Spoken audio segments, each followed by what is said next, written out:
Oh, I'm on the wrong intro. Hold on. We're going to do the intro first. Hold on, here we go. Let's watch this first. Shh.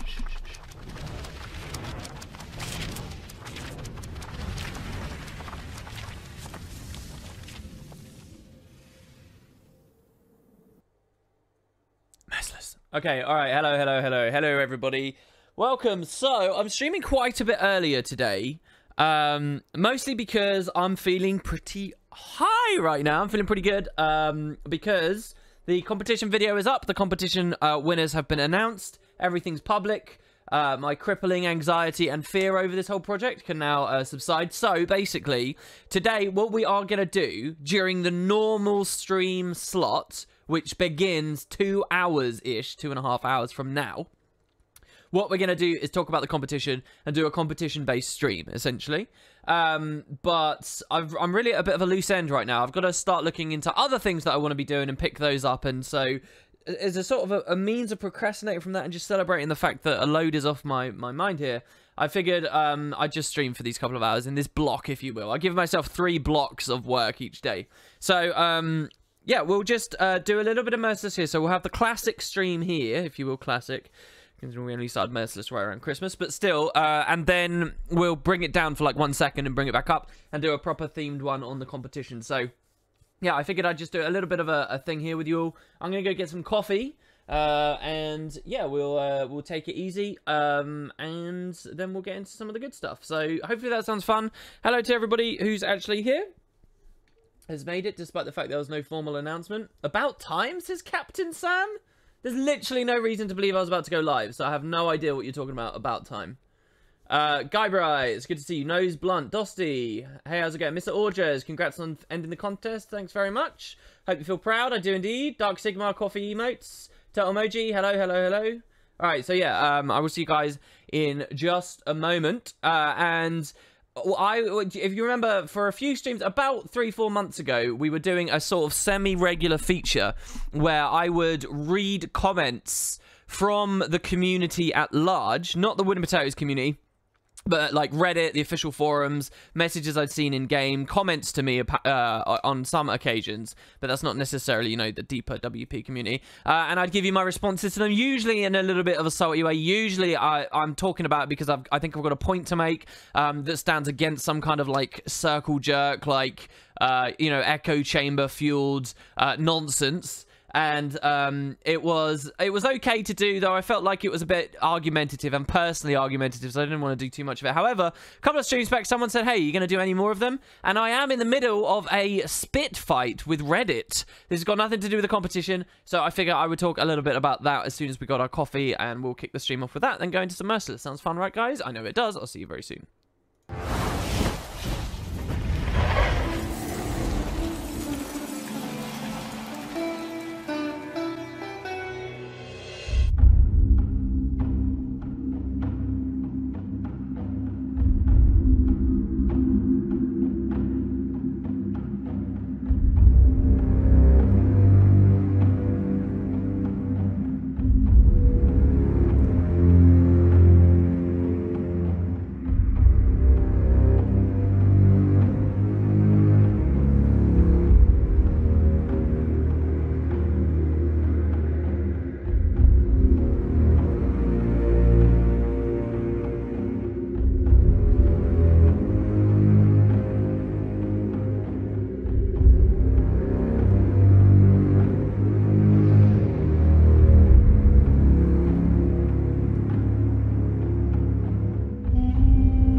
Alrighty, ready. Hello, everyone. Let's turn off the Jurassic Park nerd cam. So the next one on the list, I quite like going through the list, but the next one on the list is one of my favorites, the old familiar. Boom. I have a word to describe this guy. Suck potato, maybe, because it looks like he's sucking. He's actually going, ooh, damn girl. He's like going, ooh, yeah, it's like that. He's not really supposed to be sucking. In any case, this is one of my favorite ones. I love the eyes. Oh, what a genius job I did with that. I should do like art videos on YouTube, and that's the quality of the art. Anyway, hello everybody. Today's school was stupid. I hate exam days, says Dosty. Wow. Reddit beef is best beef. Oh, yeah, because I was going to talk about Reddit. Yeah, let's be salty and toxic. Yeah, so anyway, hey, everyone. I didn't notice the suck till you mentioned it. Thanks. Well, there you have it. So, yeah, I figured we could talk a little bit about this. This is weird. My Guild Wars 2 client seems to be stuck on the death music, which is very strange. Is that death music? I can't actually quite tell. Hopefully you guys can hear the client. No, you can't. Why can you not? Let's see here. I know you can't see the client. I don't want you to see it right now. Alright, so there's that. And then let's go.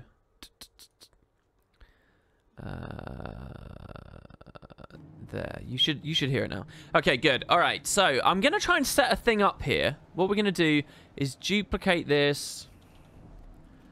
So, on the stream later, when we look at the competition stuff, what I'm going to be doing is browsing the internet. Graham Norton style. That's what we're going to be doing. So, I kind of want to set up OBS here. I probably shouldn't do this on the fly. I'm probably going to end up revealing something, you know, ridiculous that I shouldn't here. Let's remove. So, what do? I go ads. Here we're learning things. We go browser source. We create new. We call it website browsing source. Okay. And there you go. That's OBS Studio. That's lovely. That's fine. And then what I can do, I think, is copy paste. No, not that. That's the Reddit thread on what is the best wrong number call you've ever received. No, we're not interested in that. Not interested in that. By the way, subreddit of the day. Yesterday it was Hold My Cosmo. Subreddit of today is Hold My Juice Box. So you guys should definitely go check that out if you've got the time. Okay, so I have downvoted this thread. I'm a salty bastard that has downvoted this thread. Oh, that didn't work. Yes, it did work. Okay, good. Alright, so let's see how this works. Am I signed in and stuff? No, I guess it doesn't work like that. Alright, that's fine. What resolution do we want it at, guys? It looks really weird. Let's make it... Okay, so the canvas is 1440. So let's see how this looks at 1200 wide. That's alright. And then let's extend it maybe to about 850 high. Alright, that's good. Look at that. Look at that understanding. This is really weird, though. Why is it, like, chroma keying stuff out? What's going on there? That's really strange. Is the background to the Guild Wars 2 Reddit transparent? That's absurd. Really? It's transparent. So how do we resolve that? I didn't know that that was a thing. What if we add an image and we just add, like, a really... God, what image would I add? We've got to add like a nice white clean image underneath it. I'll tell you what, I can just make one. Open MS Paint, save as white, white background. And we can fix this later. Oh, I can't save to this location. Alright, that's fine. We'll save it directly to where I want it. Isn't this a great stream? Isn't this really enjoyable? Don't you guys like this? Is this a lot of fun, don't you think, guys? Guys, I'm waiting for you to tell me how amazing of a streamer I am. What are you doing? Alright, so then we will just browse to it. Almost done, guys. Almost. You know, it would have taken like 5 minutes of prep and we would have avoided this. I could have just delayed going live for 5 minutes. That's it. That's all it would have taken. But no. We have to do things on a whim here at WP. All right. So what we're going to do is we're going to move this background under the website browser. Like so. And then what we're going to do... What is it? Shift? Yeah. What we're going to do is that. And I think that should be good. This is really, really janky, by the way. We should probably make the whole thing bigger, actually. Let's make the whole thing bigger. I'd rather make the whole thing bigger. Let's go up to 400 there. And let's go up to 1,000 there. Alright, even wider, actually. Let's go up to 1,600. Alright, beautiful. I like that now. Alright. And we can just stretch that. Whoa. Wait, what? Why do I have two? Oh, no, I don't have two.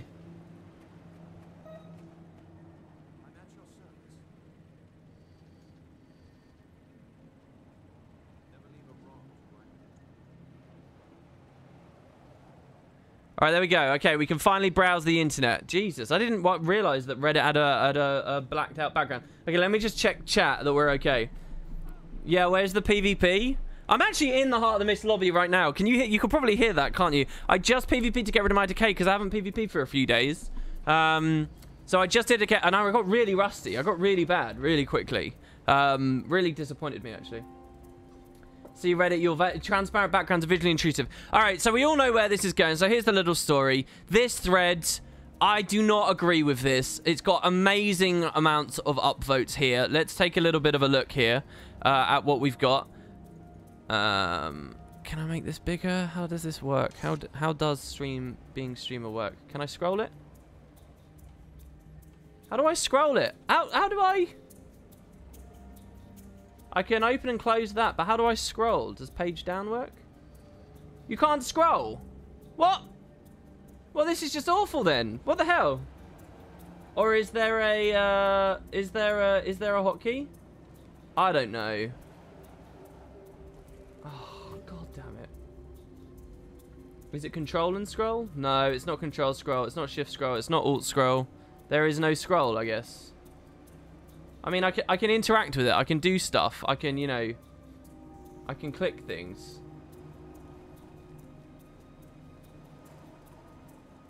You feel bad for the 6th winner. Well, we will talk about the competition very soon. Yeah, the minis were very expensive, but we've shifted the prizes around, right? So in terms of item value, it will shift around. Right-click on it? Yeah, I've right-clicked, Waldeer. It's not working, man. Yeah, I've right-clicked and interacted. I've done that. That's how I can do this, dude. And now I've got the mouse here, but now how do I scroll after that? Arrow keys don't work. No, page up doesn't work. Page down doesn't work. None of it works. Oh, damn it. Just as I thought I would finally be able to start browsing the internet with you all. I still don't have a satisfactory way of doing it. Yeah, this is browser source. This is not window capture. I don't want a window capture because then I have to cut out all my bookmarks and all the shady websites I go to and all the pornography, you know, links that I've got lying around and all the scummy, horrendous stuff that will sneak in. You know, banking details, whatever. I don't want to have to. I don't want that stress. No, you think that I've not tried the mouse wheel, really?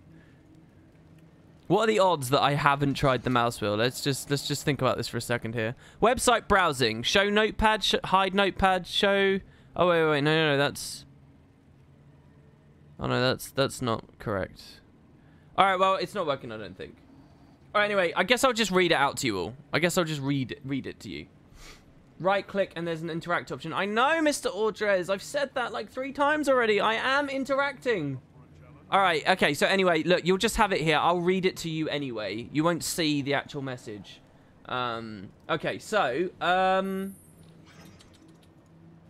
logic when it comes to auras. So here's the joke that, you know, it's a giant Once upon a time, for those who are out of the loop, once upon a time, ArenaNet removed or culled down the visual effects that were on auras in the game. So there are several auras. That's what this purple image is on the left, this giant purple orb. That's the Chaos Armor, but it's kind of a type of aura in the game. Is it actually technically an aura? I can't remember. I think it doesn't interact with some of the aura-based traits. But anyway, especially Ellie had loads of access to aura. That you could even share them out. And right around when Heart of Thorns came out, that actually became a reason to start aura sharing in organized PvE and stuff. The auras were scaling based on player model size. So the bigger the character was, the bigger these auras would be. What this meant was that if you had like an aura share Ellie in a party with 4 enormous Norn, the visual like bloat was insane. It was ridiculous to the extent that you couldn't see anything that was going on. Also, and that's taking it to its logical extreme, just in general, it was a big contributor of making the game difficult to spectate, to see what was going on, and it was over the top. The main thing about auras is this, that they are buffs for us, but most of them, Shocking Aura being the main exception, and I guess the Reflecting Aura to a lesser extent, most of them aren't really worth that much. Like Flame Aura, for example, which was the most abundant one that would get spammed out a lot. For the, important tells and very visual things in the game should be paired with impactful things that players are trying to dodge or generally be extremely aware of. That is a core thing that should run as a through line through Guild Wars 2's combat, and it was not in play with the auras. So what the devs did was they nerfed the visual effects of the auras down to what we see in the game today. And in fact, I can show you that very quickly and very easily here. Here's Guild Wars 2 for you all. I'm on a staff Mesmer. Now, when I pop this aura, this is how it looks. I mean, I've got other effects, which will come into the discussion in a second, but it's sort of this thin purple line around me. And so they nerfed it down to be a much more simplistic aesthetic. And this was very good for making the game more spectatable. At the time that this happened, everybody complained. And a bit of a circle jerk developed, whereby everybody started, ragging on the decision. And there were a lot of discussions at the time that, in my opinion, thoroughly overblew the importance of how we see auras. So the main poster child was Shocking Aura for these discussions. Shocking Aura is, while you have a Shocking Aura on you, if someone attacks you, you stun them instantly. And stun is really huge. To this day, in PvP formats, people will run Surging Runes, because Shocking Aura can really make plays. Surging Runes proc Shocking Aura on you when you're using elite skill. Shocking Aura is a really important part of the game, and the Reflect Aura, Magnetic Aura as well, are pretty important parts of the game. So people were like, wow, how can you nerf these down? These are important. But here's the thing. The reality of the situation was this. Very few people ever, especially back with all the zooing and all the other visual effects, clutter and bloat that was in the game, very few people ever counterplayed Shocking Aura based on how it looked visually on a player model. People counterplay these by playing with the user interface. Now, we might not like that. Guild Wars 2 was not supposed to be about that. It was supposed to be about looking physically at models instead of the UI. But increasingly over time, it's become apparent Guild Wars 2 failed in that ambition. And there were just blatant lies and exaggerations of the truth that went on when this aura change came in. People acting like the nerf to the visual effect on Shocking Aura and Magnetic Aura was this big dangerous thing, when in truth it wasn't. They could have deleted the animation altogether, and it wouldn't have made a damn bit of difference, because the number one way people note whether you have an aura on you or not is not visually looking at them, especially in those days. It was looking at the effects bar. I don't deny that there were some possibly terrible players who tried to counterplay by looking visually at the model, but if you were wasting so much effort squinting at a tiny thing on the screen trying to look for that, you, trust me, were a bad player and you weren't doing well. Nonetheless, a circle jerk took off, and to this day, it's still fun on Reddit and in certain communities to bag on the aura visual effects nerf and whinge about it. Another nerf as well, just before we get into this here, is Elementalist Fireball Staff. So the Fire Achievement used to have these big roaring, flaming fireballs that would get thrown out, and the devs nerfed the visual effect on that down as well.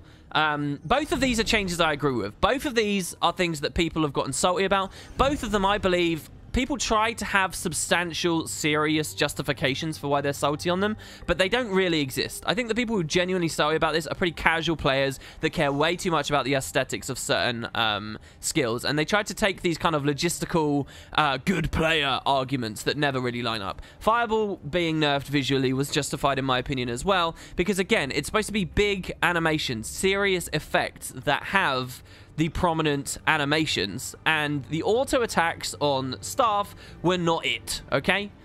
So I agree with both of these changes, but nonetheless, to this day, it's still something that we love to whinge about. So this thread pops up.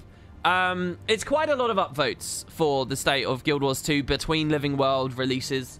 So it's got a lot of traction, and it's just the same old nonsense that we've seen this entire time. But here's the argument that this makes. ArenaNet logic when it comes to auras. Here we have the old Chaos aura on the left. That's not good enough. That needs to be nerfed. And on the right, we see a player who is stacking cosmetic auras. So cosmetic auras are a totally different thing in the game. They are prestige items for PvE players to angle for when they've got ridiculous amounts of money. And so here we see a player who's stacking them and making them look ridiculous. So what this thread has done is there's nothing intelligent about this. It's cherry-picked. It's a shitpost, okay? It's cherry-picked for the sake of trying to make some like artificial point. An extreme scenario on the right, and what they would consider to be a very comfortable scenario on the left. And the fun thing to do these days is say, oh yeah, he's totally right, it's because the game, these are contemporary updates, these are recent updates, and so the devs clearly don't care anymore. So mostly all of the comments are a cesspit that completely miss the point. The point being, okay, very clearly, that the things that are prominently in combat, that are used a lot, if you nerf those visually, that has a greater impact on the overall aesthetic of the game than what we see in the example on the right. See, the point here, the main point I would make, is you see that thing on the right? Yes, it looks ridiculous. Yes, it looks terrible. Yes, visual effects bloat is awful. But that's extremely rare. We're talking about less than 1% of the player base that does stuff like that. However, nearly every Mesmer that's ever existed in Guild Wars 2 will have given themselves a Chaos Aura at some point. If not through running staff, through accidentally proccing a combo field when they use a leap or a blast in any ethereal field, right? They will have given themselves that. And there's a chance that people might have given it to them, okay? Or they will have seen it. There's not so much of a chance that people see the thing on the right. So I agree that the thing on the right is ugly, and it's gross, and it's terrible, and I don't like these things in the game. One of the reasons I'm a big advocate for some kind of leaguing idea and resetting of the economy is because it would re-standardize a very basic look across the board for players who are participating in the league, but it's also very rare, okay? So that's how I feel going into the thread. And of course, it's, you know, like I said, it's a cesspit. It's just people wanking off, hashtag give us back our auras, just, you know, utter nonsense, dim-wittedness. Then we come all the way down to the bottom, and some poor guy, when I got to the thread, it was much smaller when I got to the thread, some poor guy, you'll notice that the one on the left is in the heart of the mist.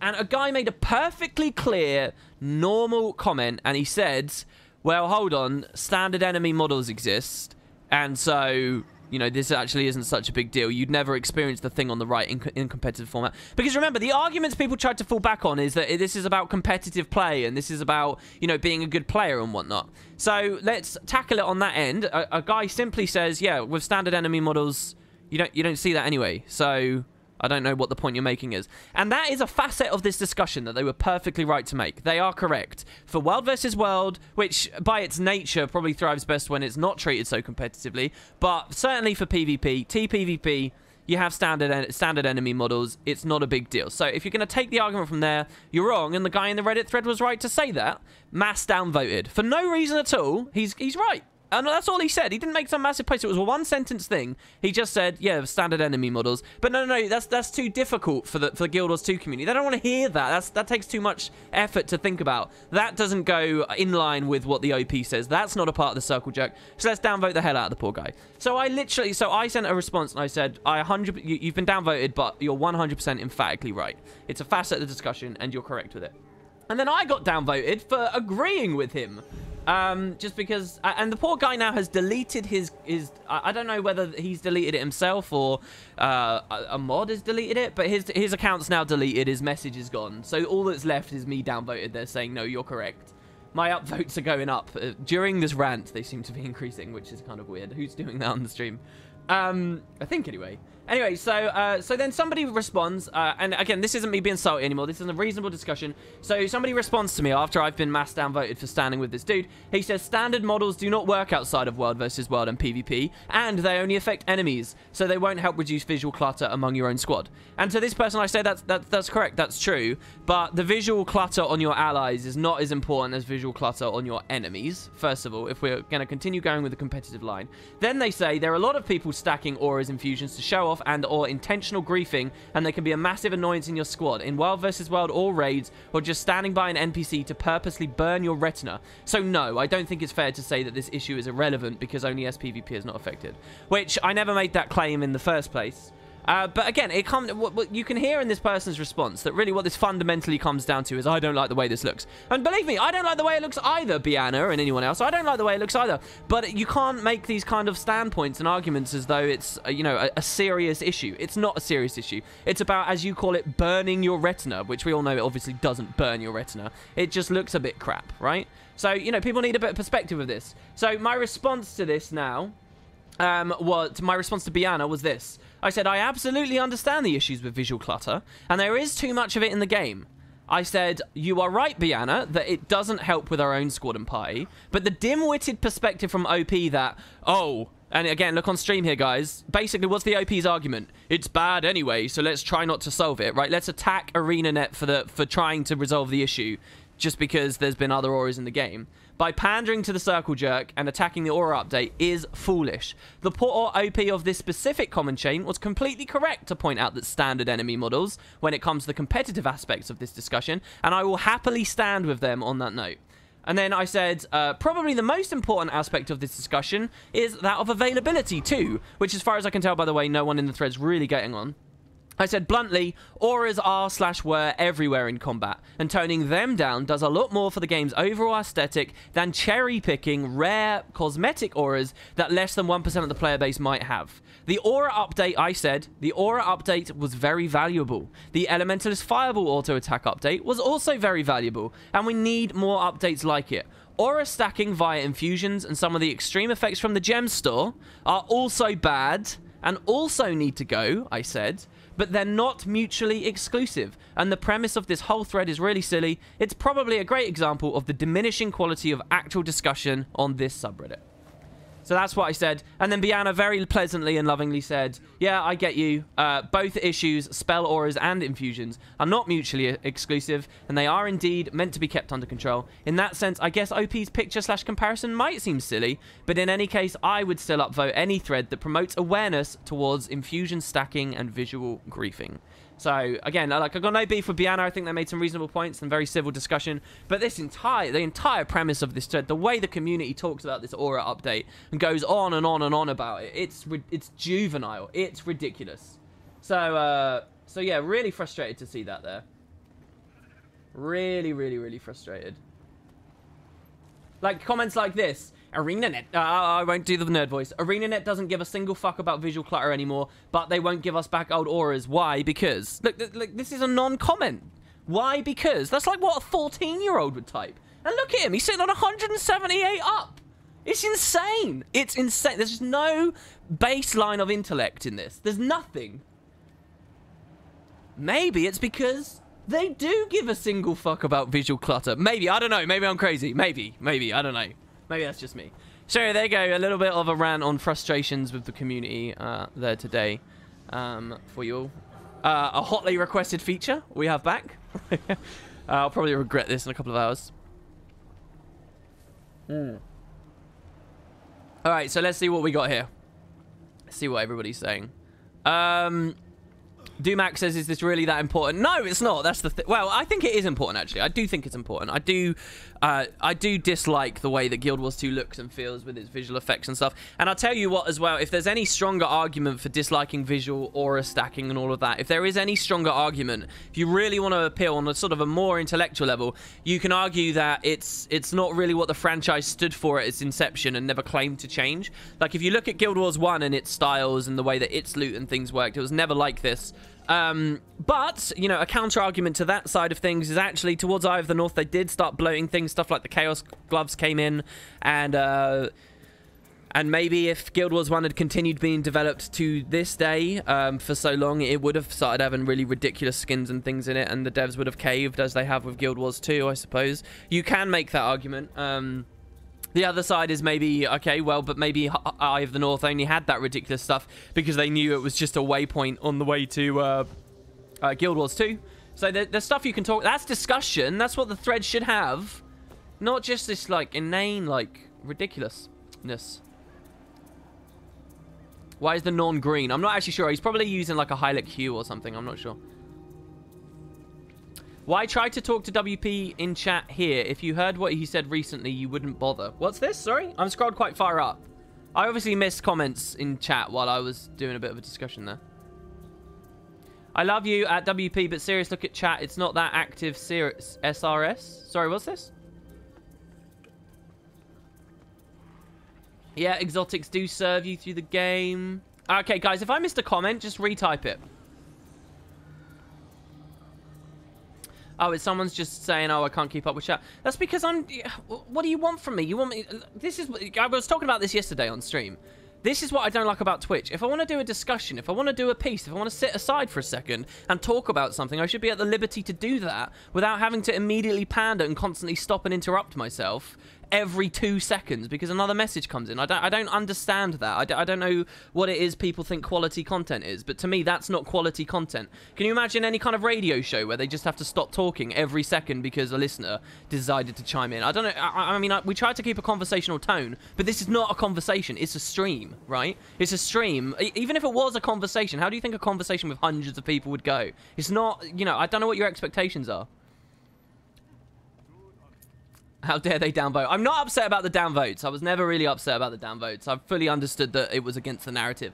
What I'm upset about is that the direction the community's in on this particular issue, and it's not new, obviously, I've talked about this before. That's sort of the main point, you know, just the substance of the thread in the first place, and how how comfortable people are with expressing foolishness, really. But because they have strength of numbers, argumentum ad populum, it's okay, right? That's Reddit in a nutshell, really. How common are cosmetic auras? It's funny. They are very rare amongst the player base. However, there is kind of a counterbalance to it, which is I think is important to note, and that's the less than 1% of whom I speak that supposedly aren't around anywhere, so it doesn't affect the game much, which was my argument a second ago. One thing to note is the less than 1% might be a small population, but they represent a large proportion of playtime. And playtime is really important in MMO because that means your chances of seeing them is actually a lot higher. Those are the people that play the game a lot. Those are the people you will see in Lion's Arch, in the Fractal lobby, in wherever, and you know.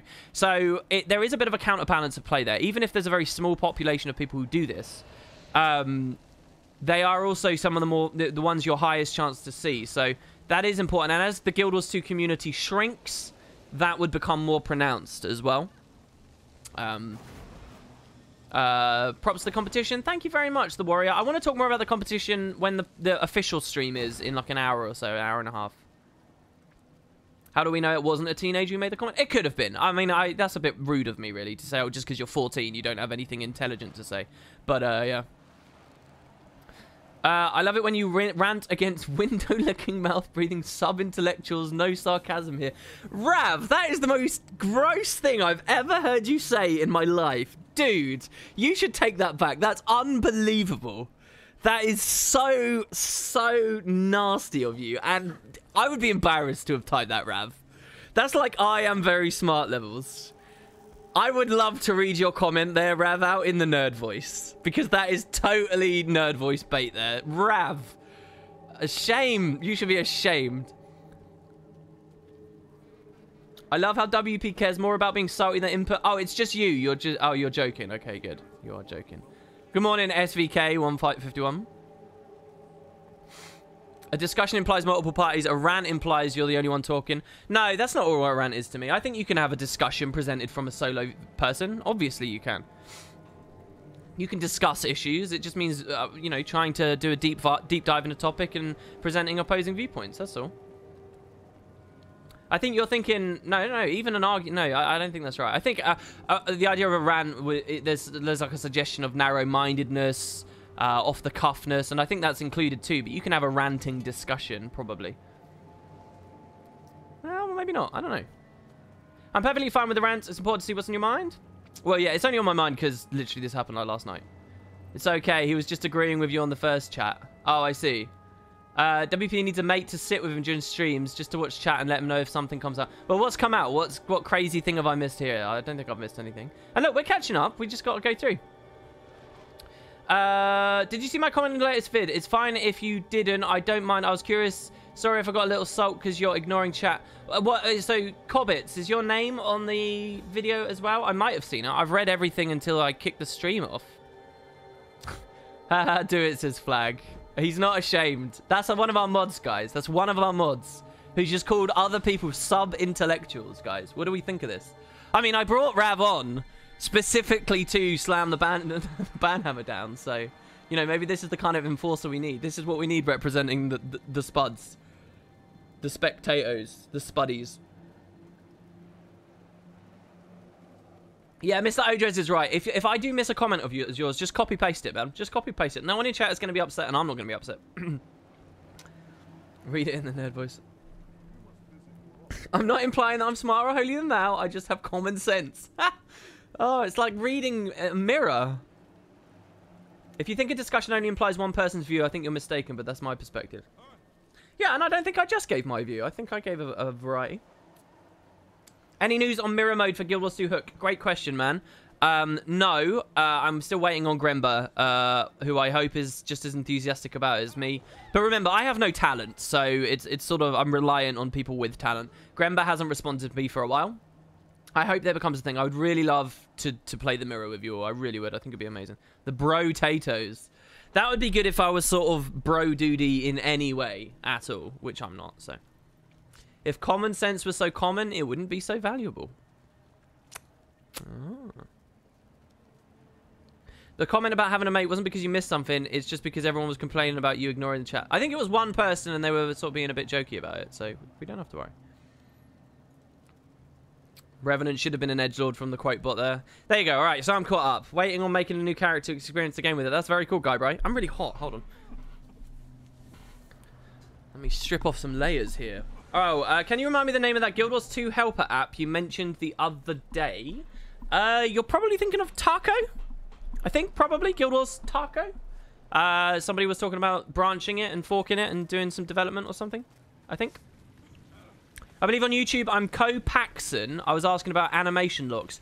Oh, Cobbits, yeah, I've got to be honest. I did read your comment, but I thought it was a pretty bizarre tangent, really. I don't see why it had anything to do with anything. I also, I think, I mean, if you want my really honest opinion, I think it's lovely that you've identified something you like about one MMO and you want it in another. But I think what you're asking for is a very, first of all, kind of arbitrary, but fundamental change to Guild Wars 2. I don't know how much of the game you play, really, but to do something like that, I mean, you're talking about an enormous fundamental change of Guild Wars 2 to shift it into a more BDO style. I just don't think it's practical. I don't think it's realistic. I don't think the gains that the devs would get from it are any remotely near the effort to implement something like that. So, yeah, I don't think it will be a thing. I think maybe if there's a Guild Wars 3, it would be an interesting thing to sort of roll into the system, but yeah. But yeah, I did what you say. That basically they were talking about how you would have in BDO, if you're moving to the right and you auto attack, you'll get a different animation to if you're moving to the left and you auto attack than if you're moving forward, than if you're moving back, and so on and so on and so on. Oh yeah, the other thing I was going to say is on my Mesmer. Sorry, you can even see the gameplay. I was demonstrating here. The other thing I was going to say is on my Mesmer. You know, this is how I make my Mesmer look right now. And to me, this is gross. This is actually not what Guild Wars needs. This is not smart. You know, I'm pure permafrost. I'm running a bit. I think the silly scimitar's fine. It's unrealistic, but realism is not the same thing as, you know, having some kind of aesthetic consistency and reining visual effects in. I don't think that those are the same discussion, really. But, you know, like, I say all of this. I say how much I don't like visual effects, but how much I agree with it. I do this entire discussion while knowingly knowing I'm kind of gross as hell to look at. I mean, look at me when I unsheath. double legendary, well, one legendary unequip with the legendary chests and stuff. And I think this demonstrates something else as well. What's really bad, the other issue I take with this thread is it sort of makes auras and aura stackings into the boogeyman. But that's not what's wrong with the visual integrity and space of the game and too many effects. That's not what it is. It's legendaries. It's all the varieties of legendaries. It's how accessible and available they are. It's how Guild Wars 2 bottoms out on its reward structures without having to resort to giving people this kind of stuff. It goes a lot deeper than just the rare odd aura you can find every now and then. So, you know, it's a disingenuous argument to make as well. Even if you see that thread and you think, yeah, it might be dumb, it might be a shitpost, but it stands for something I believe in. And I'm sure a lot of people click that upvote button because that's how they felt. Even if you're in that position, it's still a folly thing to do because it just makes it look like you've got no real base to what you're saying. I don't know. Maybe I'm just a stick in the mud and a bit of a prick, and I think that all discussion should be super serious. But I don't agree with it. I don't agree with the kind of discourse it encourages, and I don't think people really have any understanding of what the game needs. Have I tried BDO? Yes, I actually did a couple of streams of BDO. Or two streams? 2 streams I think I did of BDO. And then I played it a bit privately too. But that game had some really terrible stuff in it that I just couldn't stick with.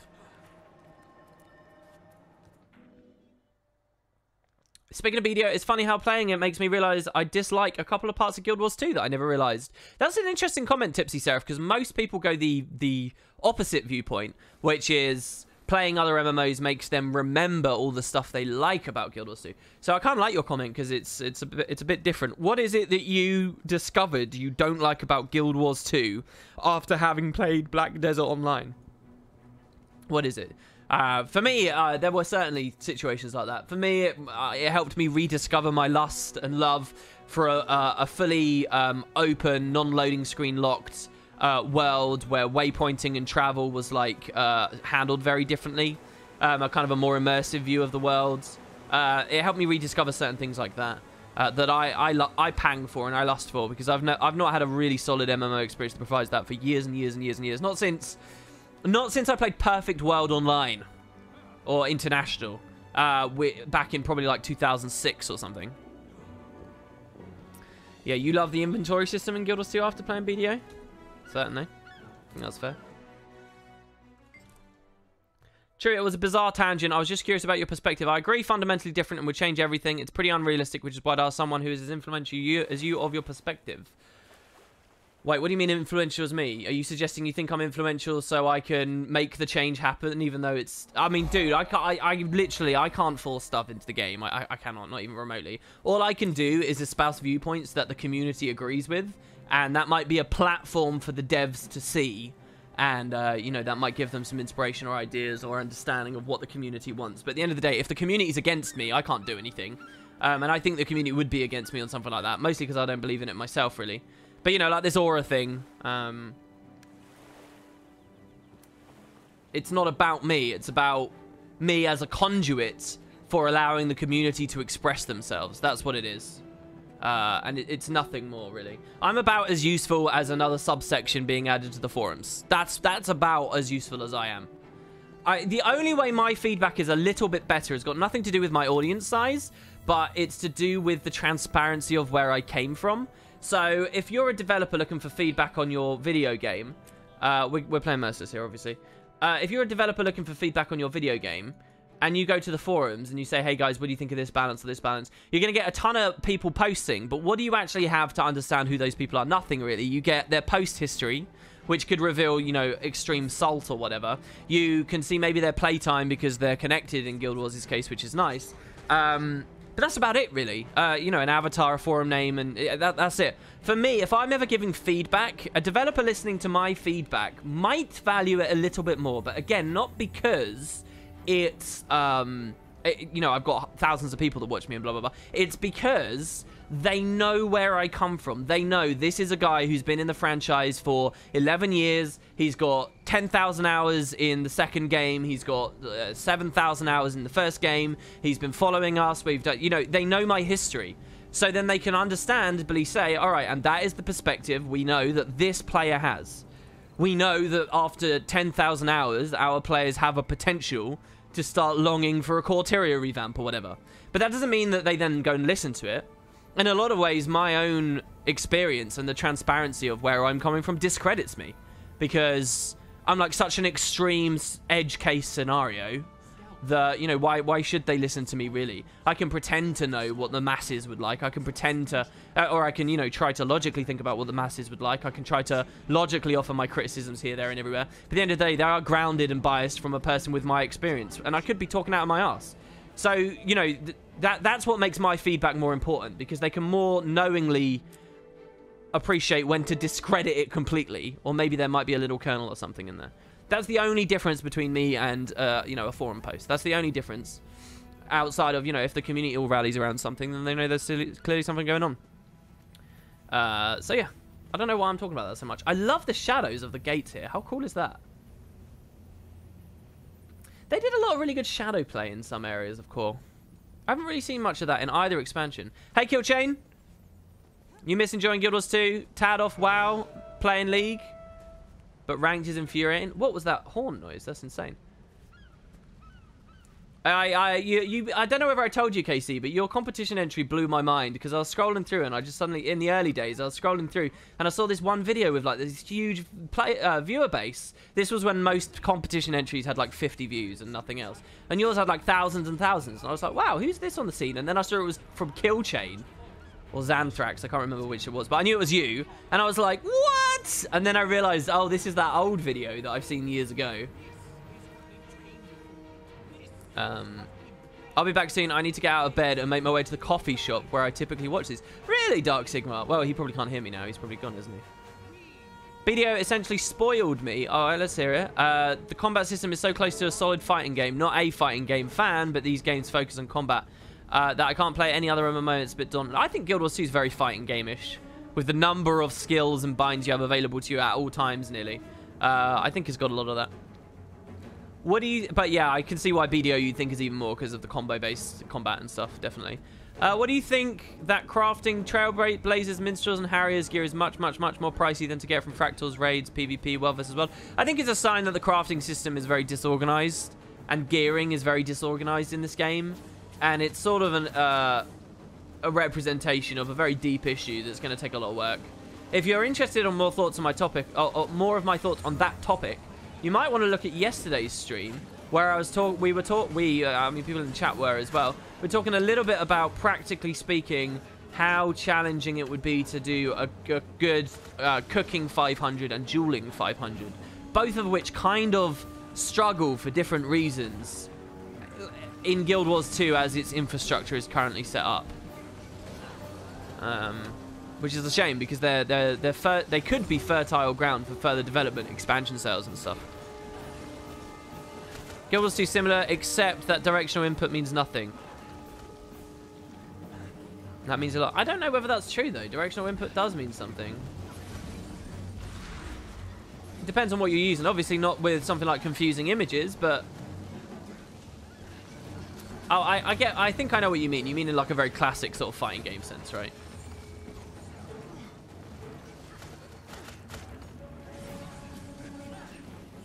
Your biggest struggle is just 280 MS versus 60 in WoW, because you get Oceanic servers. Oh, really? They got Oceanic servers for WoW? Why doesn't that surprise me? You know, WoW's going to have everything at this point, isn't it? This is a really boring instance, by the way. The Thief was wrecking faces at this point. We're on a Mesmer, and it's going to be really slow and naff, but we will slowly worm our way through it.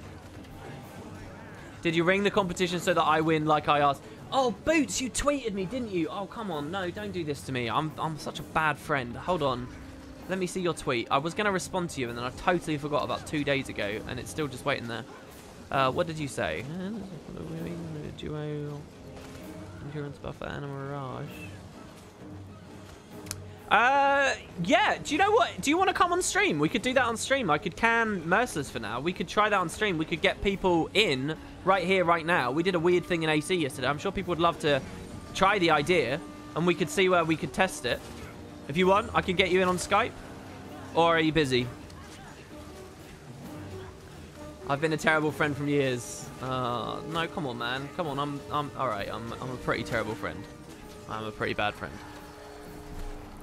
Sure, let's give it a shot. All right, okay, so Boots wants to give this a shot. I will bring him in on Skype, and I'll let him explain what it is that we're trying to do here, guys. So let's see. Where is he? We're going to have a famous person on the stream here, guys. It's going to be amazing, all right? You ready? I'm excited.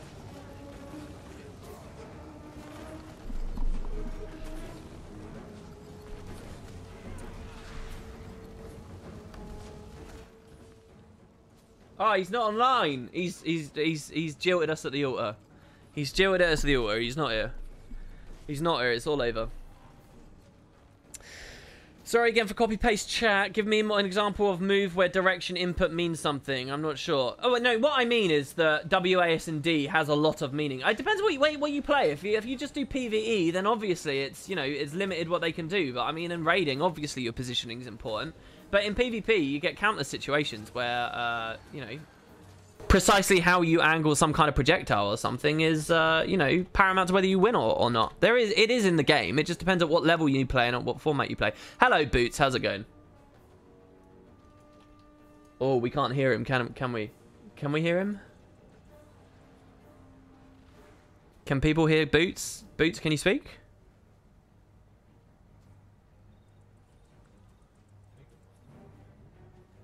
Oh, there was some kind of mic change, was there? Uh-oh. What mic change?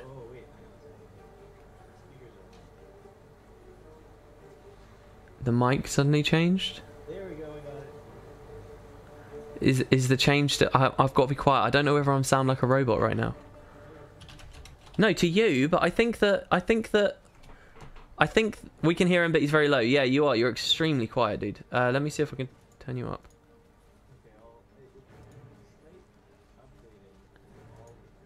Yeah, it's gross now, isn't it? Skype is genuinely really, really gross. I don't even know how to get to the settings in it anymore. I got much louder, apparently.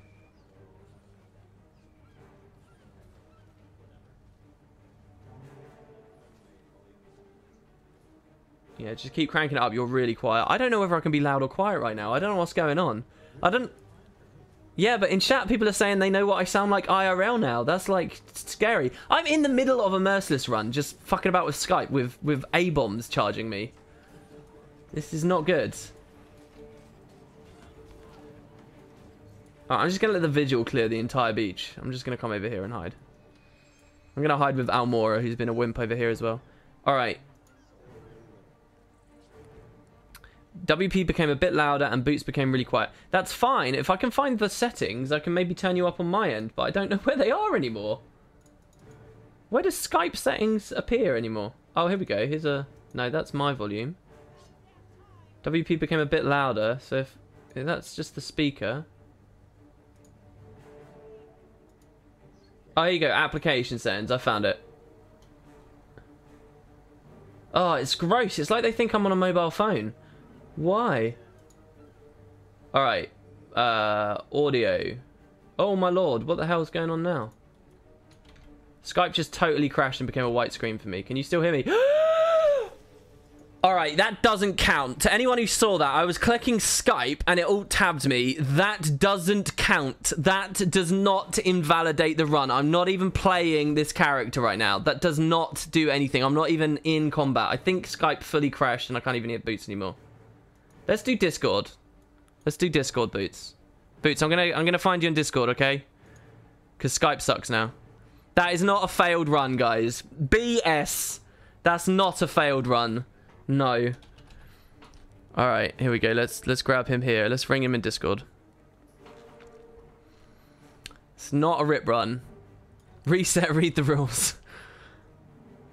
Alright, Boots. Do you want to try speaking here? Alright, you can hear me. Good. You sound loud enough? We'll just wait for chat to confirm that. What's my default device right now? Actually, you know what? I think the audio quality on Discord right now is lower than it just was on Skype. Yeah, probably. It sounds a little bit... We can't hear him. They can't hear... You. Okay, you can't... No one can hear you at all. Alright, that's fine. I know how to fix that, though. Oh, my God. It's like I do this for a living. It's almost like I do this for a living. Are you... Hold on a second, though. What's it called? Island? Skull Island. No. This isn't Claw Island. This is one instance after Claw Island. Okay, so people should be able to hear you now. But the other question is he echoing now? Also, he should be pretty loud now, guys. Is he loud enough? It says so quiet. Still no words from me. Am I loud enough? Tell me if I'm loud enough. Yeah, he should be loud enough. There is a bit of echo. There is a bit of echo. All right, well that's fine. I can fix that on my end.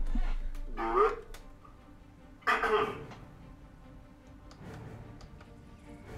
He sounds so like so. That's just my voice, Killchain. That's just what I sound like.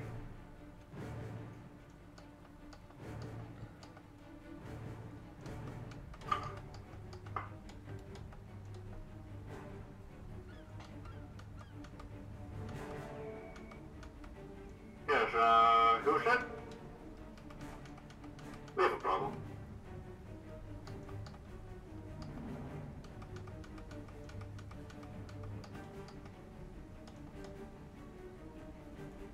All right, there we go. The echo should be gone now.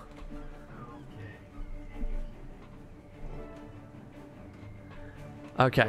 They should totally be able to hear you. The echo should be gone. I've turned my monitor like way down. Come on, guys. Come on. It's like you're on the moon. I'm still super quiet. What do you mean I'm still super quiet? It's not on your end, dude. It's on mine. It's 100% on my end. Let me try this. Didn't I just bring you randomly on a stream before and it was fine? Yeah. I don't know what's going on, honestly. It's fine. I got this. Don't worry. I know how this works.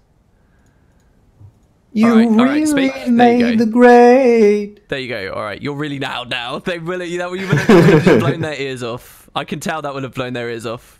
Whoops. Whoops. I am flag. Listen, I'm messing about with loads of things. There you go. There you go. All right, there you go. See, look, they're really loud. All right, hello, Boots. So what Hi. was it? Oh, hello. Hello. Okay. All right. Let me just kill these things on the Boots. So, on the beach. Okay. So Boots, I'm gonna let you be the hero of the stream now. Why don't you tell the lovely people in chat what the idea is? I think it has a bit. I don't know whether you cut it out. Actually, we've talked about quite a few Boots bad builds. What is it we're gonna do? And we're gonna need their help, aren't we?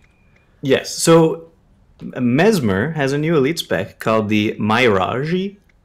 And the Mairaji, I think that's how you pronounce it, right? Yeah, Mairaji. I think that's correct. Yeah. Yeah, so it basically does a lot of cool stuff when you dodge. It turns into ambush, does a lot more damage, yada, yada, yada. Really cool. So what you want to do is have as much dodges as possible for it. So there is a few options to pair up with it. Other classes that give it extra dodges, like the thief has the agility signet that gives a full 2 bars. Yeah, signet of endurance. Exactly. You could do sigils and stuff like that, and runes that'll help out for the Mesmer. But also, you brought this up actually. The Tempest has a trait that says every time the Tempest grants vigor, the person who gets the vigor gets 10 endurance. A flat amount of endurance. So this is a Gen 1 elite spec that could potentially combo with a Gen 2 elite spec, which I really like. That's right. So I think, okay, so you could spam auras, I think, to get... Sorry, yeah, Signet of Accuracy, I think it is. It's one of those, anyway. Yeah, sorry, go on. Yeah, so you could spam auras and stuff like that to get the vigor to people if you're an aura share Tempest. I don't know how, like, I don't know how many you're going to have. Like, you might, to get perma dodges on a Mesmer, I wonder if you need, like, 3 Tempests with him. Constantly spamming auras. I've been curious about perma dodges because the Tempest themselves, because most shouts and applications of vigor are instant. You could actually no, not most of them. No, what am I talking about? But there might be a way to just perma dodge. Just everyone's always perma dodging. I don't know. I think this could be really fun. Well, that's what I actually wanted to do. Okay, so that was the first step. The first step was just this duo of the Ellie and the Mirage. But then I wanted to... the Miragi. Miragi. Hold on 1 second as well, Boots. Guys, fastest finger first. The code is 55. Are we going to do the Norn, or are we going to do the warband? Both of these we've had rip runs on before. Both of them are actually really quite hard. I'm pretty sure the Norn's the easier one, though. Which one are we going to do? Okay, Dusty got it with Norn. Okay, that's cool. All right, there we go. That's the end of Merciless for now. We will leave it. Oh, I get a weapon as well. A new scepter. Okay, good. So DJ Gutdan 97 says guard and honor gives 15% passive endurance regain if they wanted to. I don't know if I think that might stack with vigor, but it's really not that big. There's a cap. There is a cap on how much passive you can go to. And if the Mirage is running that food, the 40% dodge plus with vigor, I'm pretty sure you're at the cap or you're right next to it.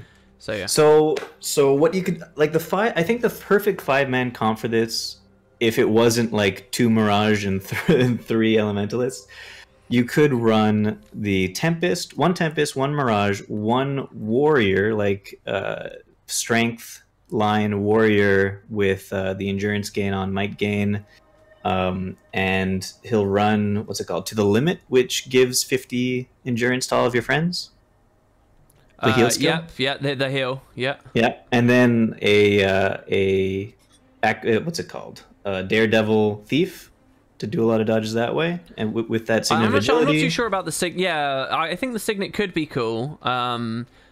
It depends what the cooldowns and things look like as well. To the Limit is a shout, right? So you can probably trait that as a warrior to get really low cooldown. Yeah, yeah. Nice. Well, it'll go down to 24, I think. Doesn't it already start really low? Well, so just to be clear as well, Boots already explained this, but I'll visually show you as well, guys. So what we're looking at here, we're going to do a Boots Bad comp. A Boots Bad comp, okay? And so what we're looking at here is latent stamina, this Tempest trait. Most Tempests run the other two. They run Aura on Overload so that they can get that juicy Frost Aura or whatever else they care for on a support build. Or they run Eye of the Storm, you know, so that they can instantly stun break 5 people, useful in various raid encounters, especially during progression. Very rarely do people run latent stamina, and most people don't really know about this effect on it. But listen, and this, by the way, so another thing that's really exciting to me about this is this trait, latent stamina. This was added to the game with Heart of Thorns in 2015, was it? This was added to the game with Heart of Thorns, and it has never, not once, been even slightly touched, shaved, or anything altered in any way in a single balance patch. Ever. So basically, what I'm telling you is the devs put this in the game and have just ignored it now. So the odds that it is actually broken on some level are quite high. And so, especially with the Mirage being added to the game, which can do tons of damage now via dodge, well, I think you guys get the point. So this is the idea of comboing these two sort of different things. It's actually one of the first things I thought of when I saw Mirage as well. So the thing is, it's annoying because we've got to get a whole group of people to do it. Yeah? So as Boots and I continue this explanation now, anyone who's playing on North America, if you have... What do we want to say, Boots? What do we want to get? I guess we'll just keep 1 Ellie for now. No, let's run at least 2 Ellies. Let's run at least 2 Ellies. Okay, so 1 Tempest. We need 1 more Tempest. Yeah, so bring it. If someone's got a Tempest, they play NA. You can join our group. I'll put details on how to do that on screen. Just type in your chat box /join lists. It's that text you can see on screen right there. Just type that and you'll be in. Yep, go on. I do want a Daredevil. You do want a DD, a Daredevil, yeah? Yeah, I want a Daredevil and I want a Soul Beast. Okay, all right, well, so let's rotate through these. So first of all, so this is what the Ellie does. It's latent stamina. Grant vigor to nearby allies when we swap to water. But whenever we restore endurance, but whenever we apply vigor, we give them 10 endurance. So just to show you guys this here, I'm going to rebind my dodge key here. I don't know whether I'm on push to talk for Discord either, by the way. So if I forget to speak to you. Probably not. Oh, can you hear me right now? Can you hear me? No, I am.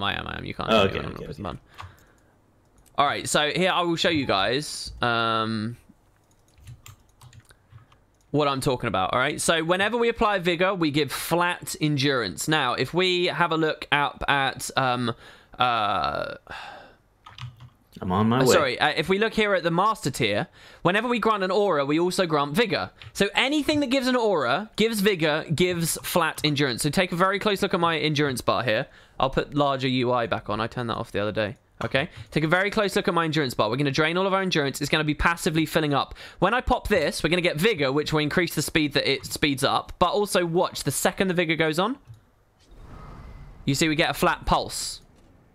and we get another flat pulse. So something like 3 auras or 4 auras, I think, equals a dodge roll. Yeah. Now I don't know if arcane is the best line for this though for you. And also you should be doing. No. I'm not going to run arcane. I'm going to run air for. Oh wait, no. That No. doesn't really I matter, think you should do fire for the. And you Oh, can do, the flame axe. That's a yeah, cool for idea. flame axe or even the shield has something on it. There's not an aura on the shield, is there? Is there a magnetic aura on the There shield? is, yeah. There's a magnetic aura. Oh, that's cool. I think I'll go flame axe though, because you can combo Flame for axe more. still has.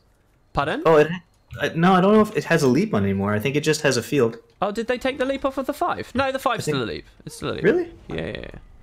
Oh, okay.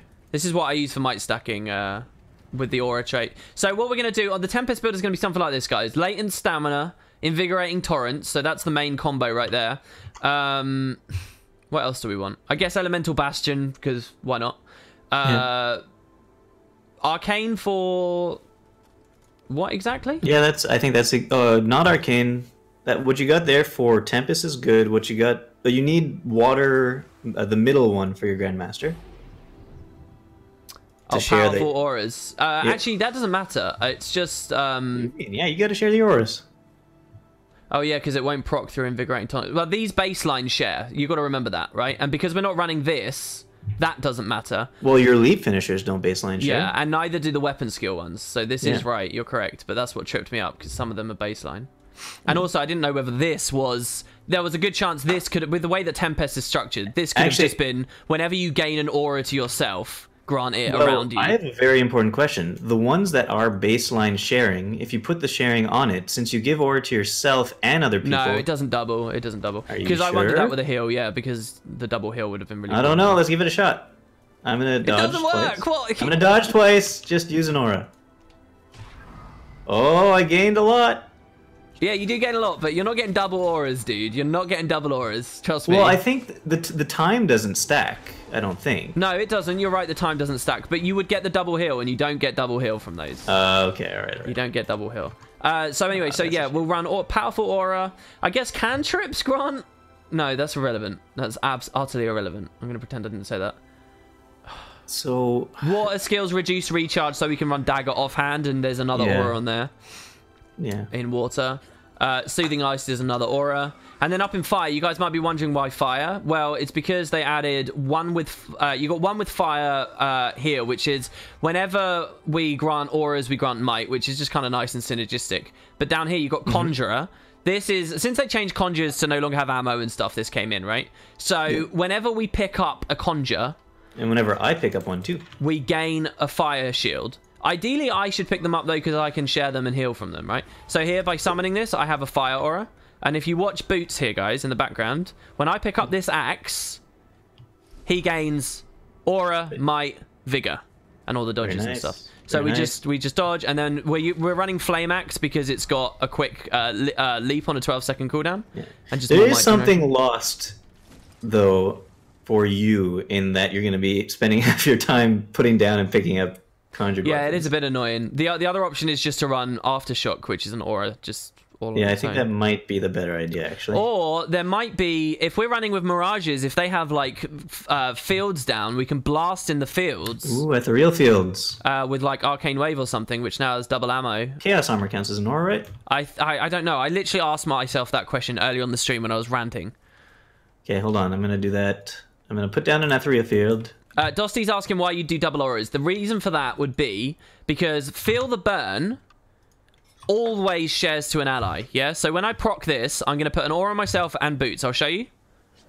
Like this. We were not aura sharing there. It just did that. So Boots' theory, which is intelligent and well-reasoned and something good to wonder, is if you're running aura share... Surely I put one on myself and one on Boots from baseline, and then, because I put one on myself, I put a second one on Boots because of the aura share. So he would get double aura, which don't stack duration and you wouldn't notice, but secondary effects like Vigor on aura, Regen on aura, Elemental Bastion, Healing, all of those could double proc. But it doesn't work, it's something... Do it one more time. Give me a field It doesn't work! Look at Give me a field of burn. Look at your Vigor duration. If your Vigor duration is like 7 seconds, you'll know it works. Okay. It was 5 seconds at least. Yeah, but that's because I have that's because I have boon duration. All right. Or is it? Because my tooltip says it's... Look, I don't know. I'm pretty sure it doesn't work. Maybe they just nerfed it for Elemental Bastion's sake, but not for latent. It depends how they nerfed it. It depends how they fixed it. Yeah, I don't think it worked. Anyway. Oh, I wasn't even running Powerful Aura there anyway. Okay, I'm gonna put down Ethereal Field. Do a. Yeah, does a blast give the stuff? Yeah, the blast is the chaos armor. No, it doesn't count. It doesn't count. Oh shit! Really? That's interesting. I think once upon a time it did or something. I can't remember. But yeah, it's not the same. So yeah, it would just be Aftershock if not, and then that would free us up from all of Fire Attunement, which would let us go Air, which would just be nice for the Fury and the. I mean, that would just be major boon span. Well, the other thing is we become a Might Bot if we go Fire. I like the idea of being a Might Bot. Let's be a Might Bot. Okay. Let's be a Might Bot. And I'll run Persisting Flames as well. I mean, we're not going to have Heat Sink, but yeah, whatever. We'll be a Might Bot. Okay, so anyway, this is the one build. I'm going to show everyone on stream the other sides of this now, okay? So, I will show you, I guess, Warrior first. So one of the things the Warrior can do is its heal skill. It's got a heal called To the Limit. And what it does is it heals just the Warrior, but it refreshes all of the Warrior's endurance, and at the same time, everyone in shout range, which is pretty good. The Thief Signet's really short range. It fills their endurance up as well. So if you watch here, I'm going to double dodge. And then when I pop the heal, you see that entire dodge roll there? We get that for everyone around us. Everyone gets that. So this is something they can run. They also shout heal. I don't know where the trait is. Yeah, and Griffin Stance. That's what I was talking about. So Guy Dan here just joined our group, and that's why I wanted a Soul Beast, because we got Griffin Stance, which gives he could share it out. The only problem is that the share is like only half duration, right? I can't remember. I really can't remember. I don't remember much about Soul Beast. Okay, well anyway, so Griffin Stance gives a flat 25 endurance on a 30-second cooldown, but I hope it goes down when they trade it. I forget if it does. But then for him, 6 seconds, but for us, I guess 3 seconds, you get an additional 100% endurance to regeneration. Yeah. So that's not bad. So here, by the way, is the Thief one. The Thief is 2 dodges. It's 100% endurance. So that's actually a lot. That is a lot. So that's why we need we need a dodge guy. We need a daredevil. So the idea here, guys, would be you'd run like a daredevil, maybe an acro daredevil, who's running like Lotus training, and much like the Mirage, they're just doing tons of damage through dodges, and then they just keep on dodging and dodging and dodging and dodging and dodging while being pumped by the Tempest. That's right. I'm realizing on stream it's going to be really boring footage for you. Yeah, so we'll you want to be the Mesmer and I'll switch to Tempest? If you want, yeah, if you want to do it that way, that might be more fun for people to watch. Yeah, okay, no problem. Yeah, okay. Yeah. So, and what was the last one? Soul Beast, which you just mentioned, I guess, and then I'll show you the Mirage's perspective. So would so this for be Infinite the Mirage, Horizons or Sand? It would be Dooncloak, wouldn't it? Because if we're dodging so much, you'd probably want. It depends if you're dodging so fast they can't even execute all their ambushes. Yeah. I just kind of want to roam around in World versus World as this group and just like never stop dodging for everybody. If it's World versus World, probably you want to run. I don't know, Dooncloak, I guess, probably. Dude, this will be really fun. I could just run the PvP build in World vs. World. Yeah. Because I'm really used to Condi Mirage in competitive environments at the moment. Yeah, there you go. Yeah, Dossie says it's just half duration. Rain Pumpkin says, should I stay here or watch the video first? This stream has not actually got anything to do with the competition. That's going to be happening at my regular stream out. This is like a bonus unannounced thing that I don't think many people even know is really going on. So we don't have to, you don't have to worry about any competition related stuff. I'll be talking about that later. Elusive Mind, K1TTA says. Elusive Mind? Okay, hold on. What do I got here? I recognize Elusive Mind, but what is it? I can't remember. I'll have to wiki it. Elusive Mind. God bless the wiki. Dodging, breaks stun, and removes condis. Oh, yeah, of course. Right. If we're taking it in World versus World, yeah, obviously. Yeah. All right, well, actually, World vs. World does its own builds. But if we're doing this in World vs. World, aren't we going to need everyone on the same server? Yeah. Okay, so forget that. Rip. Where do you want to do this? I don't know. I thought we were just going to do kind of a very boring, but nonetheless interesting golem DPS. Oh, okay. I So know it's then you boring, gotta but make... what else have we got? That's the thing. Fucking World vs. World, man. So then you should probably oh. Well, how about Edge of the Mist? No, that wouldn't work. Well, we'd if we're all the same color, but coordinating that's now getting a lot harder. Also, I don't even think people are that interested because we only got one person join us. What else That's do we want? a good point. What else do we want? How about this? How about this? We duo in unranked. No, no, I'm not doing that. Sorry, dude. Only because the idea of rotating together as a pair like that's just going to be frustrating. And it's not going to be as good as you think it is at all. Oh, it's going to be terrible, but it'll be fun. I mean, I wouldn't have to change my build or anything. So if you want to, but then that's just Condi Mesmer. No, that's just Condi Mirage, but with a crappy support. That's not a firebrand. That's just not good. It's not good. Yeah. I mean, all right, let's do the golem then. Let's just do the golem, but you got to switch it off the PvP build then. Yeah. So on the golem, we would run like June Cloak or something. I admit the golem is boring as sin. Should have done EU, says Dossie. It's true. Probably we would have got a lot of people if we did EU. This is the morning for NA. It's not just the morning for NA, but NA tends to be a bit slower with these kinds of things and less active. Unfortunately. Here you go. We got another person. There you go. Another Tempest. Good. Cool. They only joined now because they were busy stacking up their benevolence. So here's a question that I have as well. Vigor only stacks duration up to a peak of what, 7 times? I wonder whether that turns off latent stamina.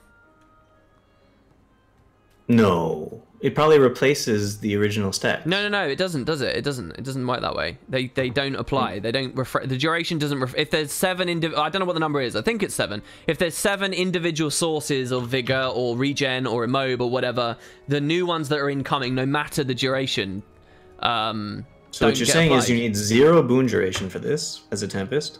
No, does that even matter? Yeah, because they would go off in 3 seconds. Oh, they would run out quicker. You're right. That's an interesting point. I think that's the way it works. This is actually kind of deep mechanics now that I'm not too familiar with anymore. I think it's that. We'll see, though. We'll see very quickly, won't we? Yeah, you could do elemental shielding. But no, run the fire, I'd say, Tesla, if you could hear.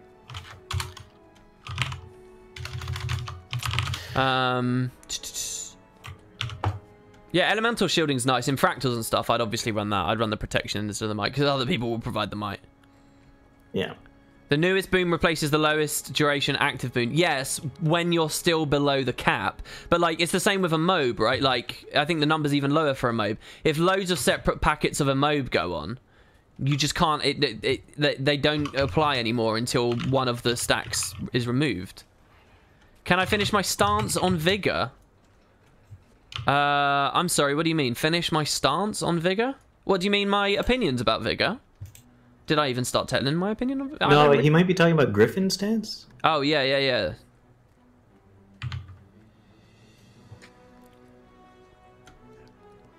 Rog says, which classes do you still need? I don't have many elites, but I do have most classes. We've got 5. We have everybody now, I think. I'll turn this into a squad and open it up. Oh, yeah, that's an idea. Okay. Let's get some daredevils in here. Yeah, if you guys want to come for funsies, but I mean, we only get to apply to 5 people, so. Are there any 10 target Vigor replicators? Do the Firebrand's tomes go up to 10 targets? I don't think so. I only know 1 Vigor applicator anyway. That's the Does F2, the 3. Scourge apply Vigor to 10 targets? Oh, well, on a shade? Yeah. I guess if it was flipping... What is it? Weakness? I think weakness flips into Vigor. But I don't know. Yeah. Do we want banners? No, it's really not that important. It's mostly just to see... No, because we could put the buffs on anyway as a... in the golem training area. Yeah. Oh, we're not raiding. We're trying. This is just some weird ass theory craft. Okay, so have you ever done Mesmer DPS before on a Mirage? You've never done it, really? Have you? Oh, yeah, absolutely. Okay. All right. So you know what you're doing at least. And are you gonna have to alter your playstyle with the knowledge that you won't ever run out of dodges? Yeah, probably. Like, well, there's a lot you could min-max, which I'm not going to, but basically, you could not run Sigil of Energy, you could not run, the food, as well, which is like a ton of endurance, generation. And you would just, but I mean, that would give you gains in terms of, you know, extra condi duration and more stat consolidation, but that's not too fun, really, is it? That's not the fun part of it, so I'm not going to bother with that. Okay, I'm not actually remotely you interested in what the golem displays here. Pardon? You put boons on yourself. Go put boons on yourself. I'm gonna put the golem up. Alright, I was just making sure I had. So, I will run Infinite Horizons for now, I guess. And then maybe I'll swap to June Cloak afterwards. Right. Boons just for me or the entire group? I think it's just for you, unfortunately. What, but all it's boons? not like we care. I'm going to do all just because it's quicker.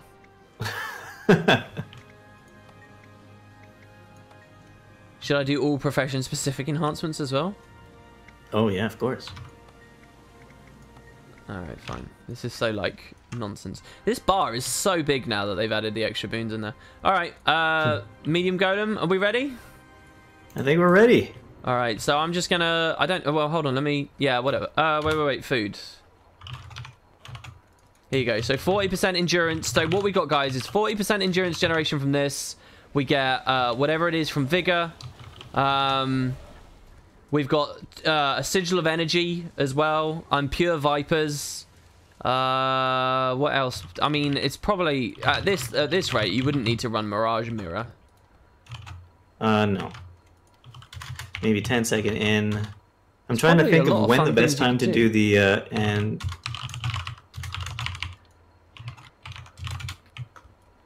Yeah, well, whatever. Yeah, so what our comp here is, we got a Soul Beast using Griffin Stance. Can you ping that so that I can share it to people on stream? Yeah. To the person on stream with Griffin Stance. We have a Renegade. Not sure what they're offering for this concept.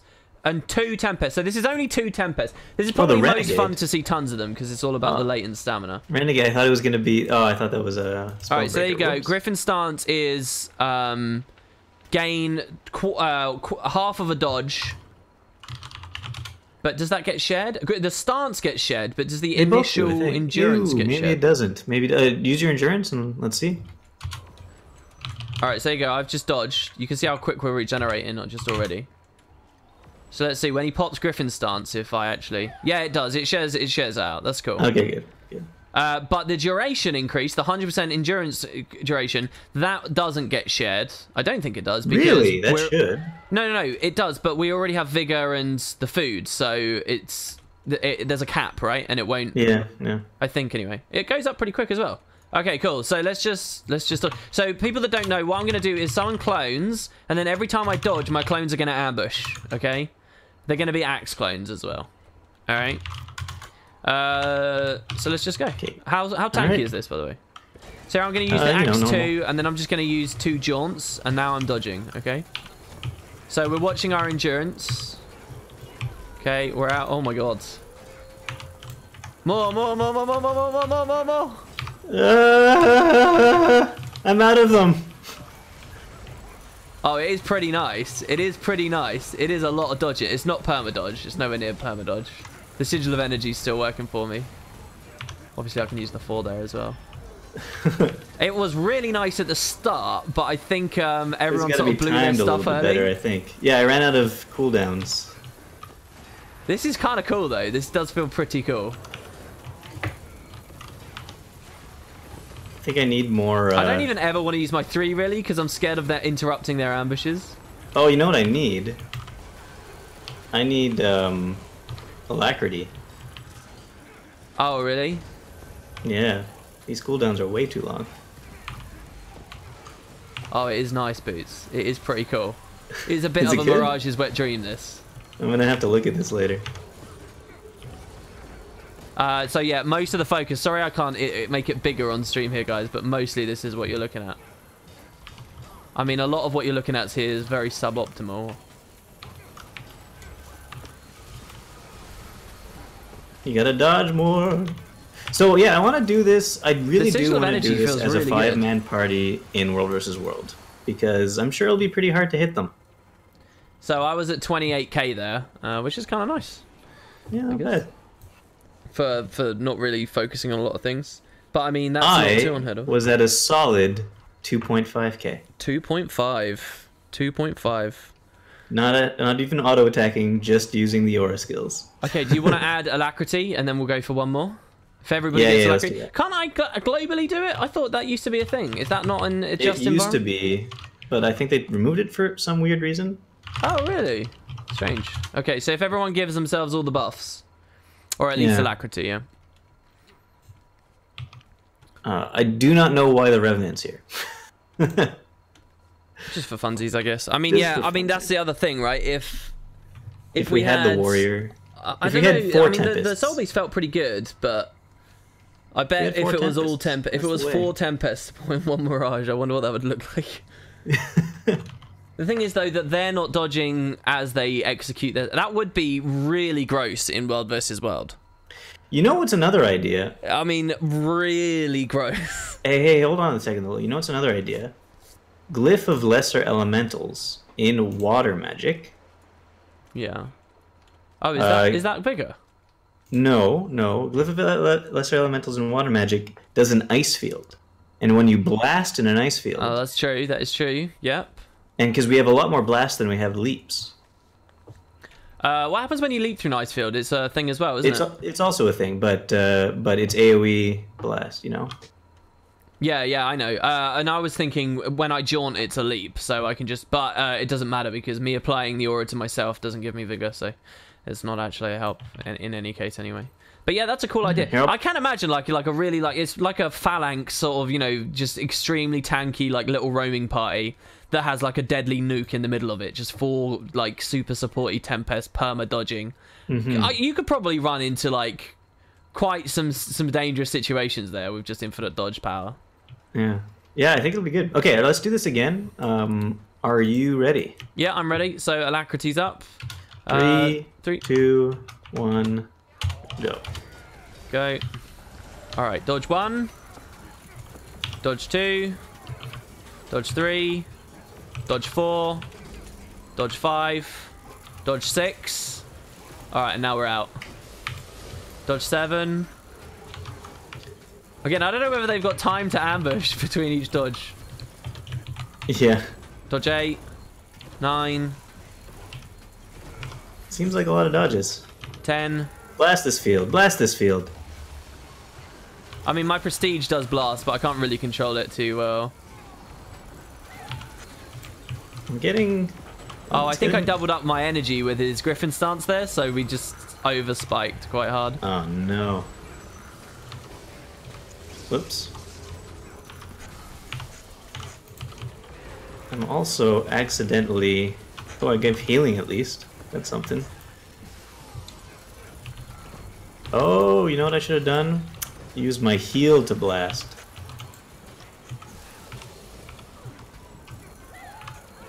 Okay, I picked up this. One more of these. Pick up this. Do this guy.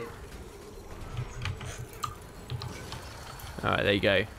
That time I hit 30k, 30,400. Alright. I kind of want to see the Sand Shards variant with Phantasms, with Duelists and stuff, but it's I don't have all this. Well, I do, it's just going to take ages, so I can't be bothered to set up. Okay. Well, I mean, the golem is a golem, so I don't know what this actually proves, but but I really, Yeah, it's I a really shame, do. but World vs. World is the cool idea, but I'm afraid we can't really get in there with random different people. Do you think that World vs. World will ever have an update that opens its accessibility in those terms, does like, you know, the Guild Alliance style? I'm hoping, but I'm getting less and less optimism. Really, do you think? Well, you never hear anything about it, unfortunately. Well, I don't know, just before POF, World vs. World had a slew of great updates with the gliding being added and Oh, the yeah, that's true. territories and stuff. And the- you the didn't hear back- anything about it before that as well, so maybe they're just very good at keeping really good secrets. Yeah, maybe. I don't know. It just seems like it's... I don't know. Because if I do think about it, every time I'm tempted to go to World vs. World to try something, it is always that's the issue. that it's like, oh yeah, you can't really confirm that everyone will be together. I think the Spuds group is trying to organise all on one specific EU server for EU, but I mean, this is on NA even at that, so... Yeah, it would be interesting. I mean, this is a discussion I've had a lot with Tea Time, is how do you get... Because once the mega servers started, it kind of made... And also all the bandwagoning from the different seasons, you lost a lot of the old like server pride that we used to have. Yeah. For a lot of people, not everybody. There's a few people who still like, you know, Blackgate or whatever. There's still server pride there, but for most other servers, it doesn't really exist anymore. Yeah, absolutely. So it'd be interesting if they could figure out a way to get that back in some way, considering mega servers still exist. And I'm guessing that would have to be related to guilds. But that would mean a complete restructuring of World versus World, how it works. Yeah, definitely. I don't know. Like, I do think that the server pride and stuff and the banter and that comes from it is really important. I do agree with all of those sentiments. By the way, I've never been in this cave down here with these crystals. Was this newly added? I don't remember this from when they added the aerodrome. Oh. Have you ever been here? Chat? Has anyone in chat ever been here? No one ever talks about World versus World, says Dusty. Yeah, I'll tell you what, one of the competition entries I was really happy to give a winning spot was someone who was trying to get people into World versus World, which I was really happy with. It's been here for a few months. Oh. So this was only recently added, was it? Was it with some of the changes? Why did they add this? It's like there's Ethereum crystals. Speaking of Ethereum, I should go do a Spud Club update. So I'm leaving the raid there. That's a weird room, Ethereum. There were two different World versus World videos that I really wanted to give winning spots. I can't remember if I gave them both in the end. I guess we'll see in a couple of hours. Okay. Well, thank you for helping me try this out. I didn't really help, let's be honest. You don't have to thank me. Well, I needed an extra person.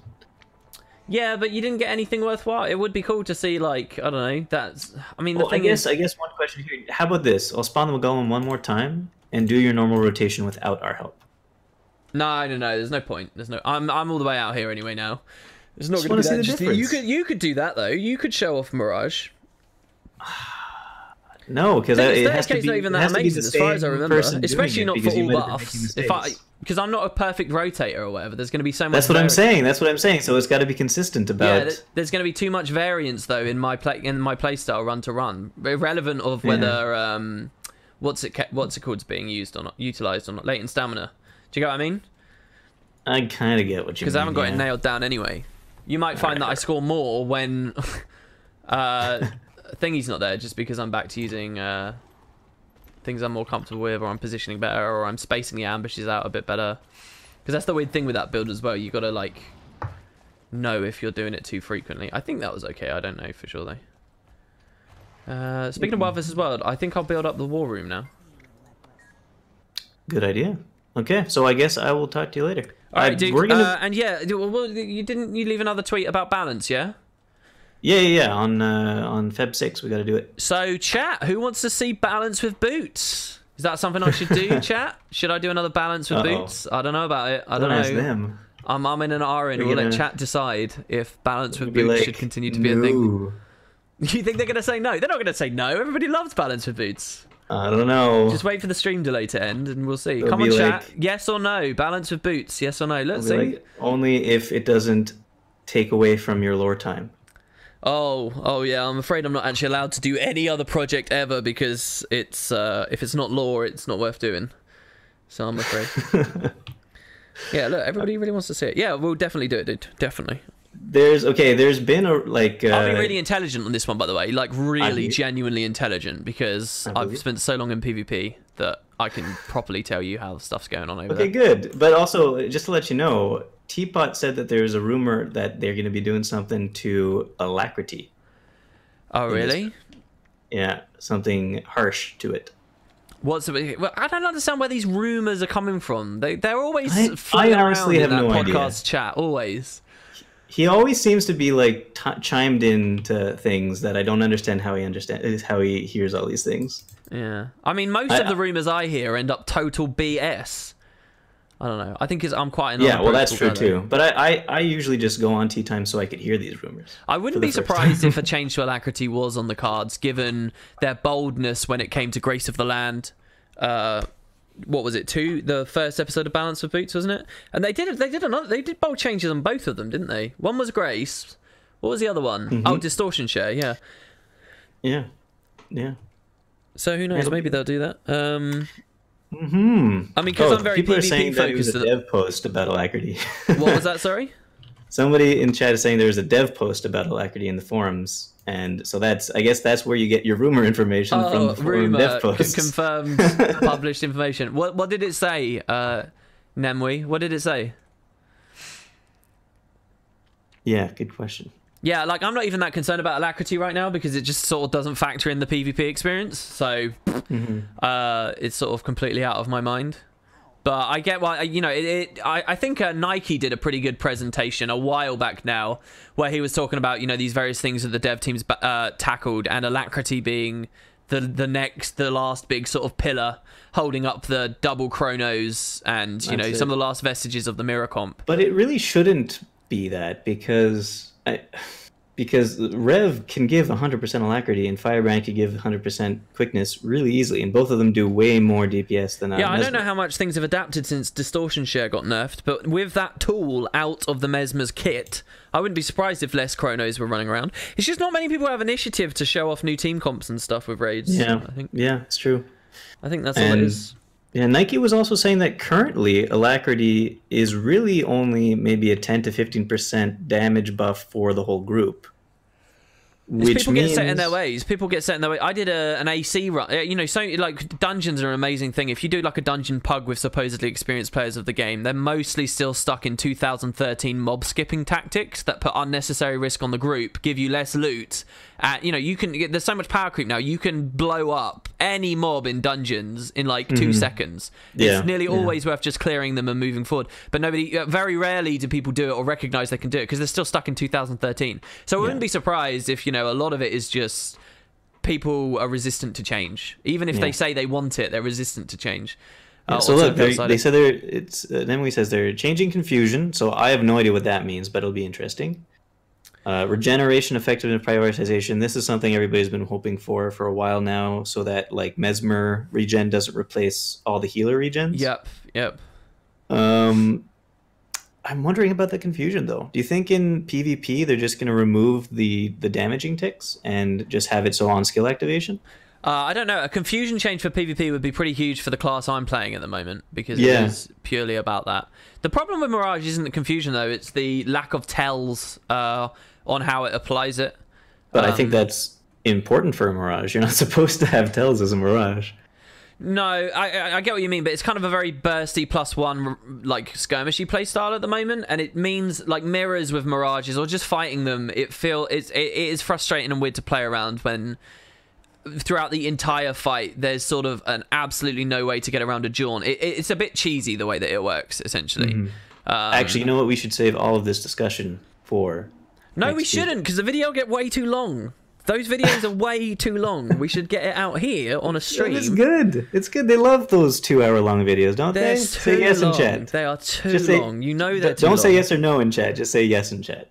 Are the We love videos those too 2-hour-long long? videos. There you go. Yes. They are too long. Honestly, I do think that they are too long. I keep on like. We hit a good telling balance you- last time, though. Do you want to do the same format again, where we have you read half, I I read think it half? worked last time. We just got to make sure we don't forget to do classes. Yeah, what did we forget? Thief, wasn't it? Thief last time.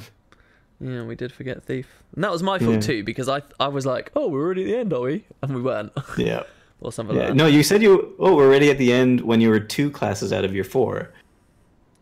Him raving says, discuss it now. We can't do. We don't know what the balance is. I mean, Yeah. a regen change like that, prioritization, that's fine, that's good, that's solid. It's good because, you know, that's counter to the way Guild Wars should work. It's not an intuitive mechanic. The way it works right now works against the system, so that's fine. I still think regeneration's extremely boring, and I want a deeper change to it and the skills that apply it, such as making it intensity stacking. I think there could be some with serious drop-offs to limit its efficacy. I think those are all really interesting ideas for regen, but this is a nice little thing. The confusion change, if it stops doing the passive damage and goes purely just to active ticks, I actually kind of conceptually like that. I didn't like I understood the standardization, and I understood why they did it, you know, to broaden its applicational use. PvE as more standardized. Yeah, but PvP, I like the old, like literally the most fun thing I used to love in Guild Wars 1 was empathy and visions of regret and stuff like that, where they attack, they take down. I thought those skills were amazing. They were so cool. And confusion just it's too amorphous, it's too boring, it's too blobby. So if they, on that level, I like it. But if it's just sort of a weird way of nerfing Mirage, I don't think that Mirage is being nerfed in the right way. And I don't know, I think I'd be a bit disappointed. I'm really curious to see what Scourge changes go through as well. Yeah, I'm like, Because most people are calling for the head of Scourge to a far greater extent than it needs. There's just some certain changes to its weakness application, the range of its shades, the way that one of its, the way that the Greater Marks Grandmaster also affects the Scourge itself, basically making you a walking plague form, stuff like that. What Teapot keeps saying is that the Greater Scourge is just too big. Yeah, no, I think he's right with that. I think that, its radius needs to be... not just the greater one, the smaller ones as well. The smaller ones need to be tuned in as well. But it's not just that, it's weakness. Also, they did lose a lot of their immediate slam potential with the last balance patch going into Season 9. But they gained a lot with the barrier change. They gained a lot. So I would shave like 33% of all their barrier baseline application down and shift that onto healing power investment. To maybe move some people off of Deadshot amulets and then, you know, just bring the whole thing in a bit. But those are the things it needs. I think most people are just bad at the game right now, and they don't realize how much WASD can save you from Scourges. And most Scourges melt to poke damage. They are killable. Yeah, I have been, but and visual effects as well. I have wanted something to be done to Scourge from the time it's been introduced, but it's never going to happen. And that is turn the shades into killable minions. Yeah, I don't really agree with that, just because I think the space of it isn't to be a minion-y spec, and I think the flavor pushes too much into that territory there. I don't know, because then, yes, it'll definitely nerf them hard, because if they're able to be killed, there's counterplay to them, besides just being outside of their area.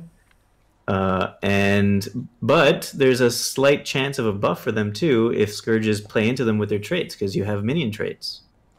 That's cool. I do like that idea. But I don't know. I think the more interesting way would be to have them a bit like Chak Bracers, where they are killed via break bar damage. So they will have mini break bars, and like you just splash some CC onto them. The thing is, though, this also gets into Renegade territory and Kala. Well, not necessarily Renegade, but specifically Kala, the Legend skills. I think that makes me... I don't know how they could come out with two elite specs that have basically ghosts as their main mechanic and make one of them so powerful and the other one so easily like... That's an interesting idea. That is an interesting point. And again, I think that fundamentally it's the one of them's DPSable and CCable and the other one's not. Exactly. But I like the idea of I think the shades are really distinct as a mechanic and as they currently exist as invisible, uncountable things outside of, you know, the territory that they can control. I like that. I mean, that's not bad. I like that too. But I also think maybe just like a little, like quarter of a second cast time on some of those shade skills. Oh, and increasing the life force. There's actually so many opportunities the devs have. They got such a large toolbox to shave the Scourge down. They got such a wide variety of tools they can employ. If they do all of those in just a little bit, I think it will really serve to bring it down. The thing is with Scourge, it is just like for PvP, it's just like every other Necro that's ever existed. An insane team fight carrying off-point nuke, but that succumbs to pressure very quickly. The problem is in my opinion, its weakness, because I think that the matchup against it should be power damage, specifically ranged power damage. But when they're applying it on crit so frequently, as they all run with that Grandmaster, I think that needs shaven down. And it's not too crazy after that, really. I don't think. Yeah, maybe not. Cobbett says, ignore chat more, joke. Dude, you say you're joking, but you seem proper whiny about that today, Cobbett. Cobbett. Calm down, buddy. Okay, so the quote is, we are planning PvP World versus World splits. Oh, let's see this. Changes to the confusion condition, regeneration, effectiveness, prioritization. Yeah. Boon condition conversion table changes, plus more. Did they really say plus more in all caps? I guess so, yeah. That's but funny. the boon condition conversion table changes, I mean, was there anybody hoping for that? The what? The conversion changes. No, I Yeah. think this could be that could actually be the Scourge thing there, because one of the reasons Scourge, again, for PvP oriented, and Wervus as well too, is flipping stab into fear so quickly and comfortably on F2.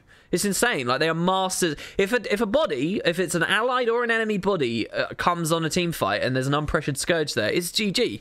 The Scourge can absolutely destroy. I like that, though. I like that. No, I like it, and I think it's got a great space, and it's a tool that an off-point nuke should have, but It just makes sense. It just makes sense strong. that stability turns into fear or something like that. Oh, you mean flavor-wise? Yeah, I agree with that as well. But maybe they... The thing that doesn't make sense is it used to make sense, I guess, when Reaper did stuff with chill, but not retaliation. What's it called? Resistance into chill doesn't make much sense. No, that doesn't work too well. But again, that's because there's space in the game for a condition that makes all boons ineffective, which is the reverse of resistance. That's a cool idea for a condition, but they've never touched it. I'll tell you what, it might be because the other difficult thing about Scourge is, as Scourge is nerfed, Firebrand needs to be nerfed, because as godlike as Scourge is, Firebrand is just as godlike. Yeah, people have been saying that Firebrand is going to get a pretty big nerf. Yeah, they're a scale of balance there, and they both need to be moved in tandem. Otherwise, one just accelerates to become, God walking amongst mere mortals. I just hope that it's only in PvP the Firebrand nerfs, because in PvE I like it like that. Yeah, the way it is I can see that. now. I can see a lot of it being nice for PvE. I would say, though, on the boon conversion and on the Firebrand idea, Aegis into burning is possibly something they might look at. Yeah, that doesn't make sense either. But not just from a thematic level, but also with the way that Firebrands are working, they'll, all the Aegis that gets pumped around, Scourge is able to capitalize heavily on that. So that could be a thing. Right, but it's only one stack of burning. Yeah, but it's the strongest offensive condi in the game, and they can corrupt it every second as Guardians spam their tome, autos and stuff. I don't know. It's just, again, it's not the be all and end all. It's just another little change. That could be something they're looking at. Yeah. I don't know what else though. I don't know what else they're really thinking is such a big deal with the flipping. Maybe just durations of condis applied. They give in the quote, they give the main points of what they're the highlights of what they're going to be working on, and then the boon condition conversion table changes doesn't really light a fire under me for things that I care about. Yeah, I mean, it might just be one of these sort of more subtle things that they're hoping to... See, the devs have got a hard job when it comes to Necro as well. For balance in general, when it comes to nerfs, all the intelligent discussion and, understanding the game can point to a nerf being justified and needed, but that won't stop people quitting the game because their build's been nerfed. It doesn't matter how intelligent the nerf was, how needed it was, people will cry in QQ. And I'll tell you what, I'm sorry to everyone who's about to be offended by this, Necros are the worst fucking community in Guild Wars 2 for that. Necros never get off of their little crybaby whinges that they're constantly getting nerfed. And you should see them in forums. They find the oldest threads and then bump them up. It's the worst. Necromancers are extremely and it's not that it's not entirely justified, but what I'm saying is there are justified nerfs that need to come to Scourge, and if they're transparent nerfs, the Necros will proper whinge about it. And it's not whinging that's the problem, it's the genuine... And I'm not saying that they're wrong to feel the emotions, but the emotions are real. They will get upset, they will quit the game, they will be angry. So they have to be subtle about the nerfs, and I think that might be why you're looking at boon conversion changes, maybe. I really hope that somebody got my joke. Oh, well, I didn't. I certainly didn't. What is the joke? What happened? It was that in forums they find the oldest thread and bump them up. Oh, they necro threads. They revive threads. Is that the joke? Yeah. Can you just get off my stream now? That's not funny. And I think you put off people. Yeah, so I don't know. It could be that. Because you do have to be a bit, what's the word? Sneaky, I guess, about the way that you do balance, I think, when it comes to nerfs. If you want Scourge to be a support spec, they need to buff Reaper. I don't think they do want Scourge to be a support spec. I think it has some support tools, but I don't think it's a pure support thing. Which is a shame, because Irenio really gave me the impression that there was a lot more support in it than there ended up being back when I was looking at it in the early days. But hey, Hmm. I mean, to be fair, Necro has only recently become such a powerful thing. No, I disagree with that. I think there's been lots of PvP metas, PvP purely, PvP metas, Yeah, where it's boon been corruption insane. has always had a place. It's true. It really has, and I mean, I was watching. Who was I watching? I was watching some PvP streamer, and they were basically what they were upset with Scourge was that the playstyle was no different. That for core, Necros were in that role and doing that, and then when Reaper came out, they never became the bruisers and the the melee bruisers. They stayed off point nuking through bit of chill, and then when Scourge came out, they it's just the same thing. Just a well, they stay different on coat of paint. point, kind of. Pardon? They sometimes stay on point, at least with Scourge. Well, yeah, as much, but when we talk about the actual team fight, it's just the main role. Obviously, they're there to be supported by someone else and do a lot of damage. On point, off point doesn't really come into it as much. It's not exactly descriptive, but it is essentially the same play style every time. I mean, I think that the streamer I was watching was being a bit short-sighted because they were ignoring the fact that Reaper as a bruiser is way more viable and interesting now after several pretty radical changes over the past. Balance with Boots has covered that, right? Some of the big changes that they've done recently. So I think that's a bit unfair. I mean, what's core Necro really got that's distinct about at the moment? I don't know. I remember the Shade, the Death Shroud back in the day. People used to use power Death Shroud builds, and that was like yeah, dude. Some of my favorite experiences with that being a Lich form with the time warp when quickness was worth twice as much, and nuking people down with spinal shivers and stuff. Oh my god! Fun times. Yeah, and those old Shroud autos like proper hammering people. That was fun, man. Yeah. That was really fun. I've maybe I'm just misremembering, but I do remember a period of time where they just kept getting nerfed and nerfed and nerfed Necros, and not having any love. I think you're right. Necros are to an extent justified in feeling like victimized or whatever, but it depends how wide your lens is. That's all, and it depends how desperate you are to cling to the past and negative things from the past. If we look at the game right now as it is. A Scourge nerf is wholly needed, and a pretty blatant Scourge nerf is wholly Scourge needed. has been in a good place since Path of Fire came out, and when we say a good place, we mean a very, very good place. So, for the competitive scenes, though, I mean, I really think Scourges in PvE are sort of bobbing around about on the level. Really, I don't really think that. Well, you need one on your team for sure. You probably don't need two. Sorry, what are you talking about in PvE? Oh, I was talking about PvP. Yeah, I was saying PvE. Yeah, I mean Scourge, but it's not just Scourge Firebrand. Thing is, I reckon the Guardians wouldn't mind so much because Guardian's super solid. I mean, Guardian as a profession right now is amazing in PvP. You see DHs, you see Core Guards, you see Firebrands. They're all represented extremely well. So, I think that the devs can get away with some more blatant Firebrand tunes, but Scourge is always going to be... I really just think Necro is always going to be a pain. I just think people have got it stuck in their head now that they can be the victim if they're a Necro, and there you go. That's what's fun. It's fun to be a victim, isn't it? So let's whinge about it whenever there's a change, even if it's justified. And I think we will see that. So maybe, this is why the devs are like, oh, no, it's not Scourge nerf. It's a global nerf to conversion tables. And again, what do you think? Maybe they've reduced the duration of the condies that get flipped. What do you think? No, it's probably going to be... Well, maybe they do some of that, but it'll probably be more what get flipped to what. Just based on the description they had up there. I reckon Aegis will go to Bleed. I reckon... I don't get... No, Aegis will not go to Bleed. That doesn't make any sense. What would Aegis either. go to then? There's nothing really relevant. The only reason Burning, I think, was vaguely relevant was because Guardian applies... Aegis to Blind, maybe? Aegis to Blind? Oh, because they're both one pop kind of things? One pop, they make you miss in some way, the other person or you. Yeah, no, I think you're right, actually. That's kind of cool. I think that's a really good idea that you've got there. Yeah, maybe they'll put that to Blind. And that's a big nerf to the pressure. That's lots of pressure on a burn to none. Yeah, I think Resistance. I don't know what resistance would be, though. Yeah, nothing really works for resistance, does it? Maybe 10 stacks of vulnerability? Oh my god. Oh, Vuln is a nice idea. It's sort of fitting thematically, but again, I'd like to see anything. We just had a sub, Cypher Enigma. Thanks so much, dude. I think that's me. That's my fault right there. There you go. You just got me a sub, Boots. You just got me a sub. Welcome. Everybody give some hype for Boots there. Yeah. So that means I get, what, $1 of it? No, because that was I mean, I get £2.50. No, not £2.50. $2.50. Yeah. And then income tax on that, and then Right. and then you can have half of whatever's less, and then you got to pay tax on that. You best be declaring. Right, but it's tax, 3 boots. months in a row though, so No. That means that you weren't there when he subbed last month or the month before.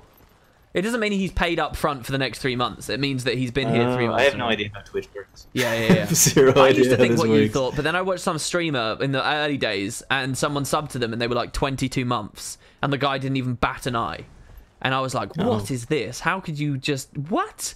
And it was only later I realized, no, he hasn't just been gifted like hundreds of dollars. It was that's been very slowly over time. Okay. So Do you think the Necros are justified from a PvE viewpoint, Boots?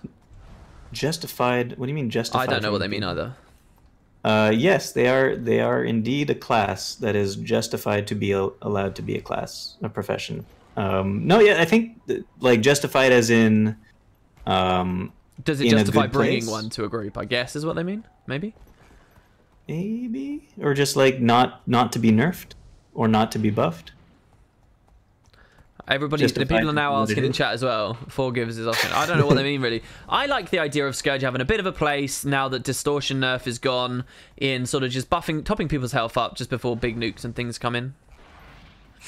I don't either until I realise. Yeah, but I do realise, Flag. I do realise it's not that I get 100 subs an hour and they're flying by and I'm just some, desensitized. I don't know. I'm not going to be salty about that stuff. But yeah. So what class are you using or profession? I keep on messing that up because of. Oh yeah, here's by the way another point. I'm going to interrupt your question before you pass on a tangent. Another thing about Scourge that frustrates me a bit with the community right now, and I'm wondering about your opinion on this. Are the complaints justified? Most people who complain about Scourge in PvP, they hate it because it's an easy class that's effective. Mm-hmm. Yeah. I say it's amazing that they've got an effective, simple class. I think it's brilliant. I think it's so good for the PvP scene. I think it's great because I can confidently say to anyone on a stream, or if I was a little bit more sociable, I could say to anyone, hey, WP, can I learn to PvP with you? Yeah, bro, come on a Scourge. Trust me, you'll learn it quick, you'll pick it up. Or Firebrand. And you'll be... Well, yeah, and Firebrand too to an extent. Both of them. Yes, go for it. It's nice, it's effective, it will be an excellent doorway into it for you. There's this kind of very snobby, in my opinion, extremely short-sighted attitude a lot of people in the scene have, which is, the only builds that are worthwhile would have to be extremely Twitch-based, ridiculous.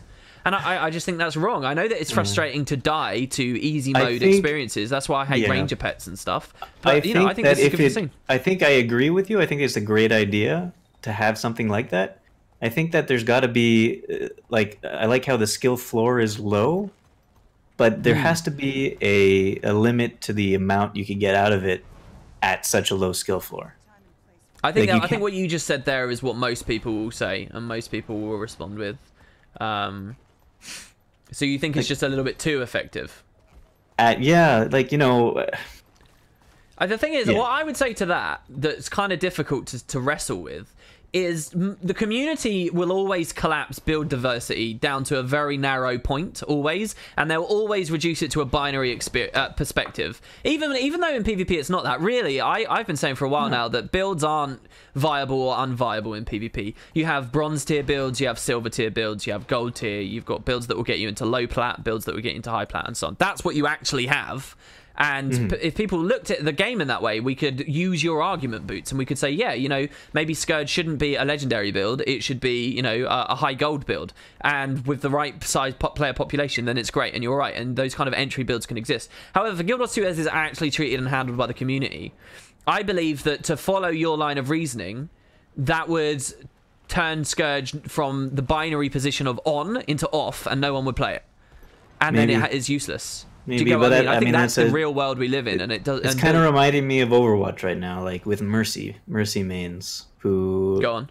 Like Mercy is so strong right now that every single comp needs to run it. Okay. No matter what, and it's such a low skill floor. I mean, you still have to be not really. You can't be throwing as a Mercy and still win. You still have to like try to survive by not getting in fights and staying away from other people, but the skill floor for Mercy is a lot lower than any other class, especially for high level competition. But now, because it's so powerful and so needed for everybody, it's gonna get it's getting nerfed, I think, really soon. Yeah. And nerfed in such a way that all the Mercy mains who are in the top 500 or the top whatever, the top bracket of things in Masters, will probably drop right down to like gold, because they can't play anything else, even though they're in such high level competitions right now. I think that's a fairly common thing for Guild Wars as well. And yeah, I see your comparisons to Scourge there. Yeah, I think there's another side of the discussion with the Scourge as well. What we're actually talking about is that role in Conquest, that part that those two, because you do have to run Firebrand and you do have to run Scourge, but they're both fulfilling a role, and the idea is, okay, what could we alternately put in this role? So Firebrand's OP. If it was reined in, you could see other supports get a look in. We could see the Tempest supports, which were reigning as champions during Heart of Thorns. Maybe it could be a toss-up. Do you want to run that, or do you want to run Firebrand? With some other slight tweaks to Druid, maybe we can have a third one in on the running, right? So that's kind of the story on the support side. And there is a similar story going on for Scourge. Okay, so Scourge gets tuned in. Who else fills that role? And when you really look at the Guild Wars 2 and the kind of builds that could be that, should be that, they're just so far below the bar. Like if you're running like a Hammer Rev, I would argue a Hammer Rev is actually a similar role conceptually to what the Scourge accomplishes. But Hammer Rev's got nothing. It's got nothing. It's got no sustain. It's got nowhere near the capability to unload damage. It's got no way near the ability to swing things on the team fight. It can't sustain as long on sides while waiting for support to come. It can't do anything. It's got nothing. And if you actually look at everything that's like that in that place, Staff Ellie as well, probably the most logical, extreme, and ridiculous one of them. You know, a Staff Weaver. These builds, they can't compete because they're just so far below the bar. So it's not just because Scourge is OP. It's also because most of the alternatives have not kept up with Guild Wars 2 in general at all, like even remotely. Yeah, and frankly, although at like most levels of play for PvP, Scourge is just hell to deal with and not fun to play against. See, I disagree with that. I think it's bad. I think it's not amazingly fun. And if you're on a pure melee spec and that's what you do, yeah, exactly. If you're an SD thief, if you're a DP thief, I think you're going to get much lower opinions of Scourges than people who've got a bit of poke damage. Right. But what I was trying to say is, I think it puts the overall meta in a better place, because instead of having like someone sitting on a point being a bunker the whole time, which is just boring. What do you mean? Sorry, I don't understand.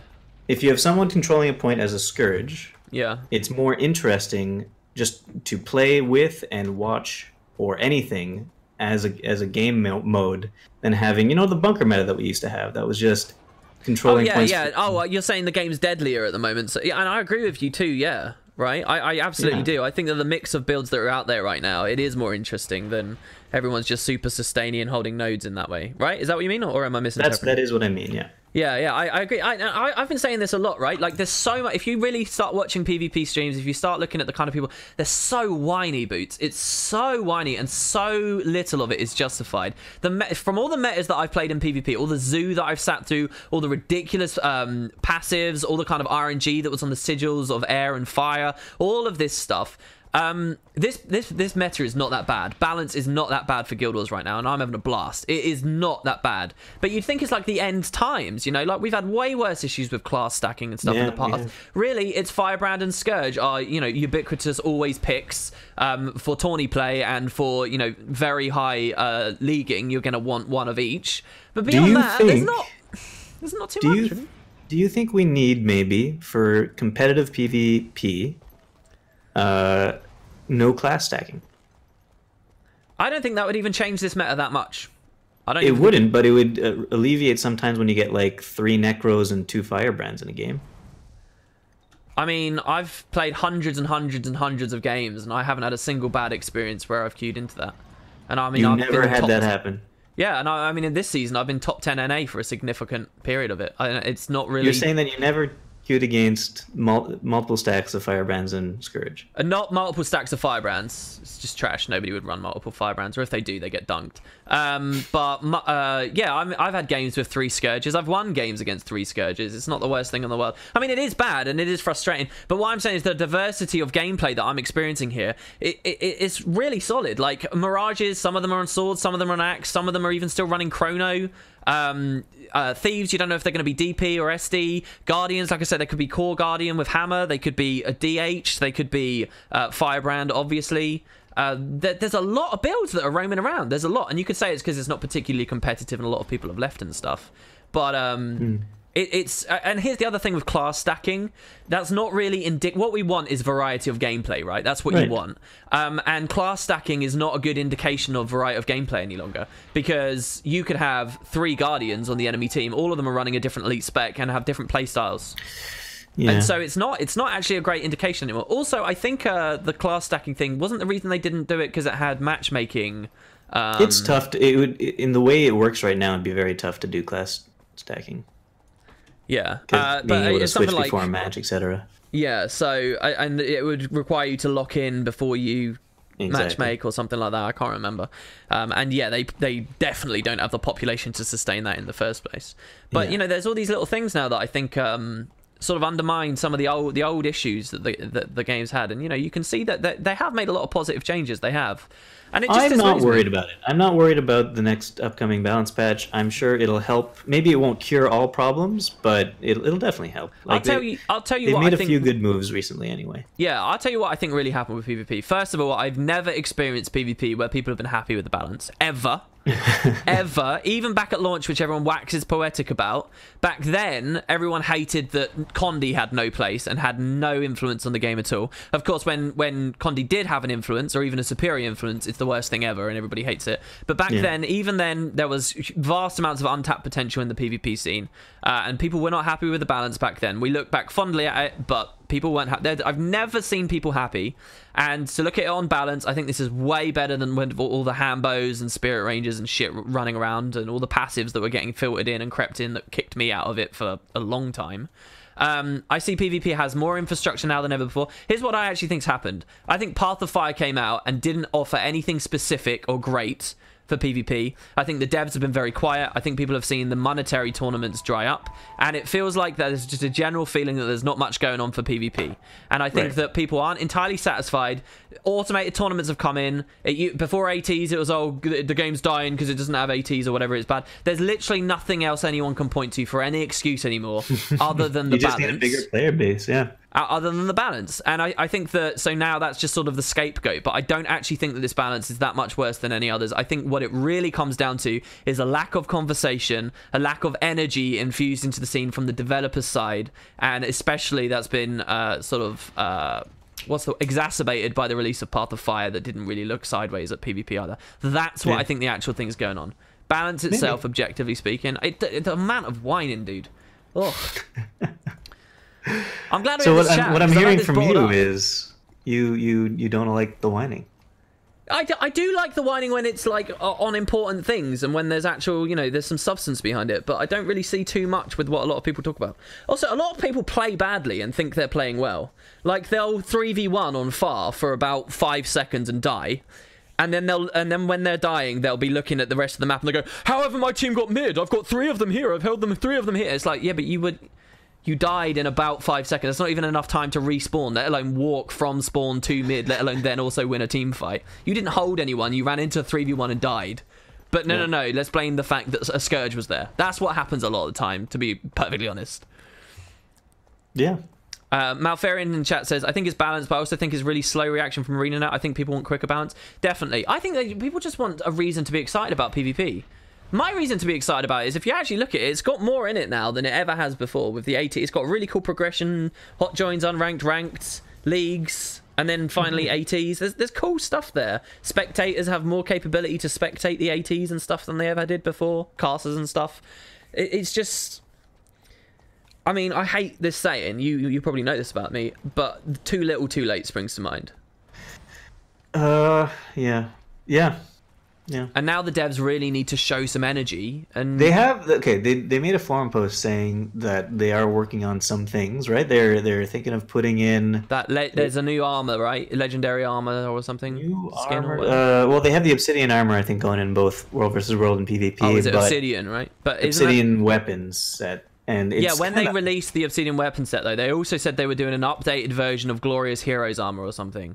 There's one Right, tier that right. comes from leagues, the other comes from ATs, and they said no timeline on it yet, but it is coming. That is something that they're doing, I think. Yeah, but beside that, they also said that I think they were working on a new map or something. They were putting in, I think, the ability to do 2v2 probably, like as part of a game, as like a real game mode. Well, it is in what? It's no, it's not in. Like you can make it in by having your there's own. a dedicated arena. 2v2 map. It's with its own game type. It's I been in know, for but I about a think year. they're gonna have new maps and actually have it good. Like there is a post about all this. I forget exactly what it was, but Well, I hate that idea. If that's you're probably right. I haven't seen it though. I hate that idea. I think that's really bad. I don't think fragmenting the PvP audience over another game mode is at all the correct answer. I don't know how they can possibly countenance that. That's extraordinary if that's actually I their think there's idea. maybe the possibility of having them in automated tournaments. Automated 2v2s? Yeah, or 3v3s. I might be wrong. But anyway. Yeah. And then also someone was asking about GVG, and they said they're thinking about implementing some way to do GVG in PvP. I think I remember something vaguely about that. I think these are just bad ideas. I don't think this is what the game needs. And I hate Conquest. Well, you can't say that, man. You can't say they got to do something, try to put some hype into PvP, and say every idea they have is bad.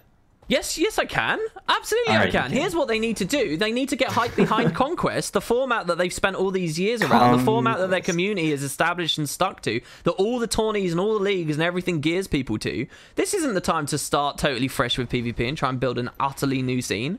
This is teach people about Conquest, restructure Double the down new on player Conquest. experience, release the elite specs for free to play players so that they actually have a chance to reach some new audiences, rebrand the goddamn really? thing, You think release the sort elite out the spec? rewards, and actually get show some energy. It doesn't always mean it has to be big tournaments with real world money on the end that like five So you people go to think see in a releasing the studio. elite specs to poor play to free Poor to players.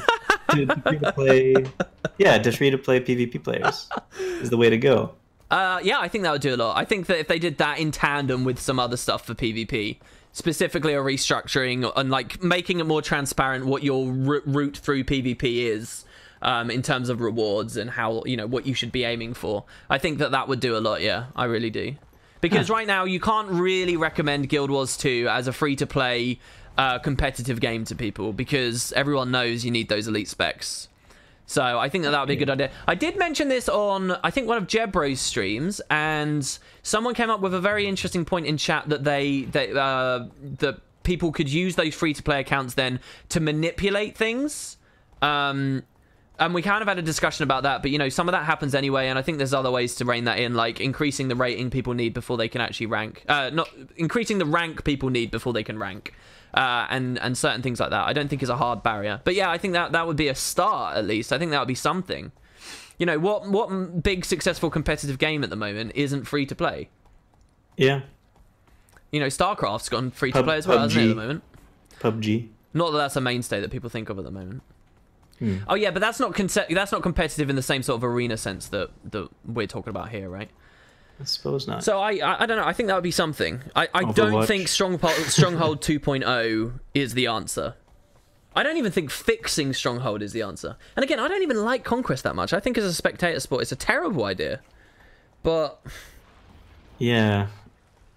because I'm not a caster. I but- honestly think that new game modes is not a bad idea as a spectator sport kind of thing, because since Conquest isn't that great for spectator, I think they need to find something that is, if they want to expand PvP. Yeah, maybe you're right. Maybe that optimistic approach is the way to go. Maybe, it's never too late. Maybe it's not too little too late. Maybe it all transitions over. But, if that's it, I still wouldn't say new game type. I'd say look at Stronghold. Go digging through the forums around when Heart of Thorns came out. And do you remember when they asked the player base for feedback and then didn't do any of it? Yeah, maybe look at the feedback and implement some of it. and then make Stronghold the thing. Because I think Stronghold's got legs. I think if Stronghold was properly worked on and made correctly and had a bit of a community to figure out comps and strats and things, I think Stronghold could be an amazing spectator sport. Dude, Guild Wars 2 Battle Royale? I would play that. I don't know how that would work, really, because that's a very solo-oriented thing. It would just be people running 12 around. people put on a large map. And You'd then have to really restrain build smaller. diversity and amulets and stuff for that, I think. I don't see how that works in Guild Wars. I don't know, man. I think it could work. Yeah, it's exciting as much as Battle Royale is exciting, but Guild Wars 2 with its elite specializations, its structure and formats and stuff, what would that actually mean? It would just mean people run, That would mean... what's an extremely sustainy build that does nothing? Just a stupidly selfish sustainy build. Like, you'd have to add a lot of mechanics to work around that. And You'd have to have like in-game in mechanics. Yeah, so obviously you'd have the whole the map gets smaller as time goes along thing. I would hate that, Boots. I would actually hate that.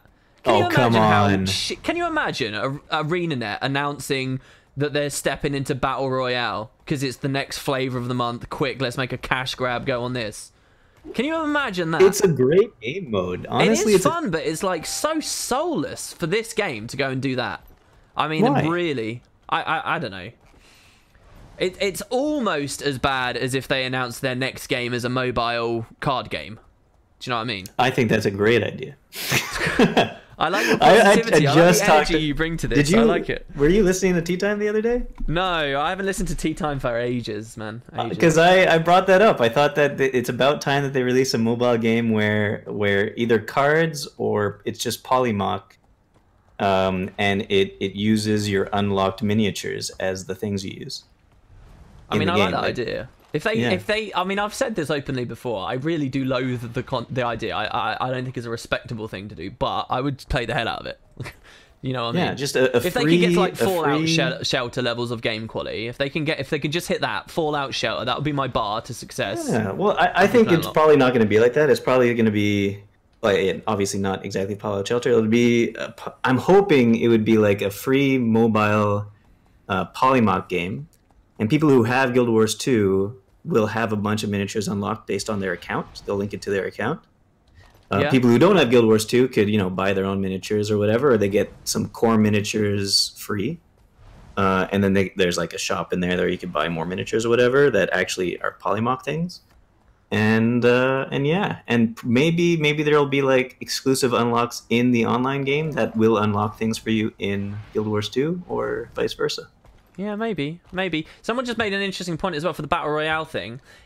But there was going to be a marriage of Battle Royale and Guild Wars, which, let's face it, there have been in the past, South Sun Survival, right? If they were going to do that, I think World versus World would be the format to co-opt and to twist and to orient it into something like that. Yeah. Because remember, I think it was one of the beta weekends where they had the branded thing. Yeah, that was essentially, well, yeah, mostly. I mean, the idea of a shrinking map, notwithstanding, but yeah, yeah, it's just survival gaming, really. That exactly, and that was a lot of fun. I think. Yeah, I love the genre. I think it's really cool, really exciting, actually. Yeah. Zombies was undisputably the greatest game mode in Halo and Halo 3. Come at me, everyone. But these kind of, I do like those experiences. I just think, someone said I don't like change in chat. I do like change, and I do want change, and I do think it's great. But practically speaking, I don't know how suited Guild Wars is with its class setup and roster and stuff. It would take a lot to become suited. And also, most of me chatting with Boots here, guys, is we're talking about balance. We all know the real problem with Guild Wars 2 competitively when it actually comes to balance. And that's the vague feeling that no one game type has any real focus on it because the others muscle in on it all the time. Everyone feels like the middle child because they're working on so many things. More game types, guys. More fucking game types. How could PvE feel like they're the middle child? Oh, I'll openly admit to being a PvEer and feeling like the middle child when PvP patches nerf my things I'm enjoying in PvE. Oh, okay, yeah. Without skill split, I understand that, yeah. Yeah. Or, even when they've had it and they just haven't utilized it well enough, It's I just mean the amount of stuff you get. You get tons of stuff for PvE. Like, you can't complain. What do you think on a fundamental level about ArenaNet's decision to PvE focus and not competitively focus? if in the early days, formative days of Living World Season 1, they had dumped a huge amount of talent into Balance, and they got Leagues out in that year. Leagues released and ATs released and all of that shit released in 2013 instead, and so on and so forth. What do you think about that? Do you think it's smart as a developer to go PvE instead of It's PvP? got to be sustainable. I think what ended up happening was just mostly a business decision, because it was probably just not worth the effort and money putting into that kind of development. I think both were a risk, though, right? That's the idea. I think that to have gone PvP, it would have been an investment in a potential future where you have an esport on your hands. Yeah. Yeah. At which and I case think it would they now gave it a become- shot. You're right. They probably should have tried earlier or harder. Yeah. But I mean, the the easiest thing to say is don't release in 2012 with PvP as nothing more than a glorified beta. They actually admitted to thinking of it as a beta. Publicly, Yeah. they have said that. And so it's like, well, that's the obvious thing. But, you know, let's just live in the real world for a second. NCSoft have forced them to release. PvP isn't in a good state. You're figuring out what you want to do with the game. At some point, one of the game directors or, you know, the bigwigs at the company, they said PvE is our mainstay. It's what we love. It's what we want Guild Wars to be. And it's funny because Guild Wars has always been conflicted on that topic, right? Guild Wars 1, you look back at it, it all started with competitive minds interested, and PvE was sort of a tack on, and then it got more development and more development and more development, and then Guild Wars 2, and so it just sort of kept rising, you know. And well, dwarfing the their rest. issue is that they made such good lore. You can't just let it lie. You gotta expand on it. Well, So you can though. You can let it lie.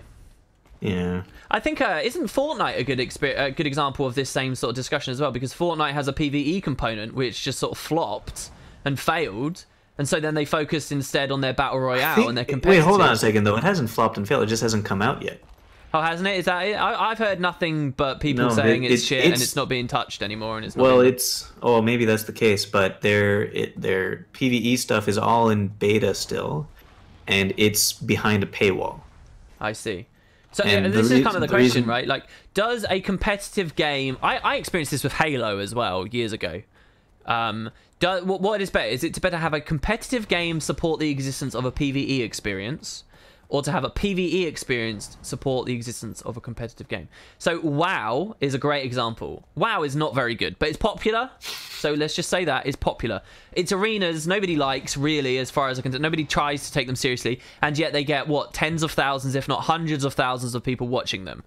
Even though they have no real renown. I've never heard anyone actually respectably talk about WoW arenas. And I know there'll be some like bias in the communities I interact with, because we're all like MMO players that aren't playing the big ones, so obviously there's going to be a bit of that, but it really feels like there isn't much prestige or care about WoW's PvP, and yet it gets enormous viewership. Why? Because it has a successful PvE game supporting the existence of a competitive one. So that's one way to do it. The other way is what Halo did, which is where you know, they made the very real decision in Halo 3 certainly, but even traced back to Halo 2, that, you know, their campaign would just be this little thing, and you'd get to experience the adventure of John and, you know, Spartan 117, and you know, their fight against the Covenant and the Flood. But at the end of the day, most of that campaign was really short, the Halo 3 campaign, and it became all about the competitive game. And it was like the campaigns became more of a tack on. I think COD was very similar as well, right? They'd give you the PvE experience, but it was all about the multiplayer.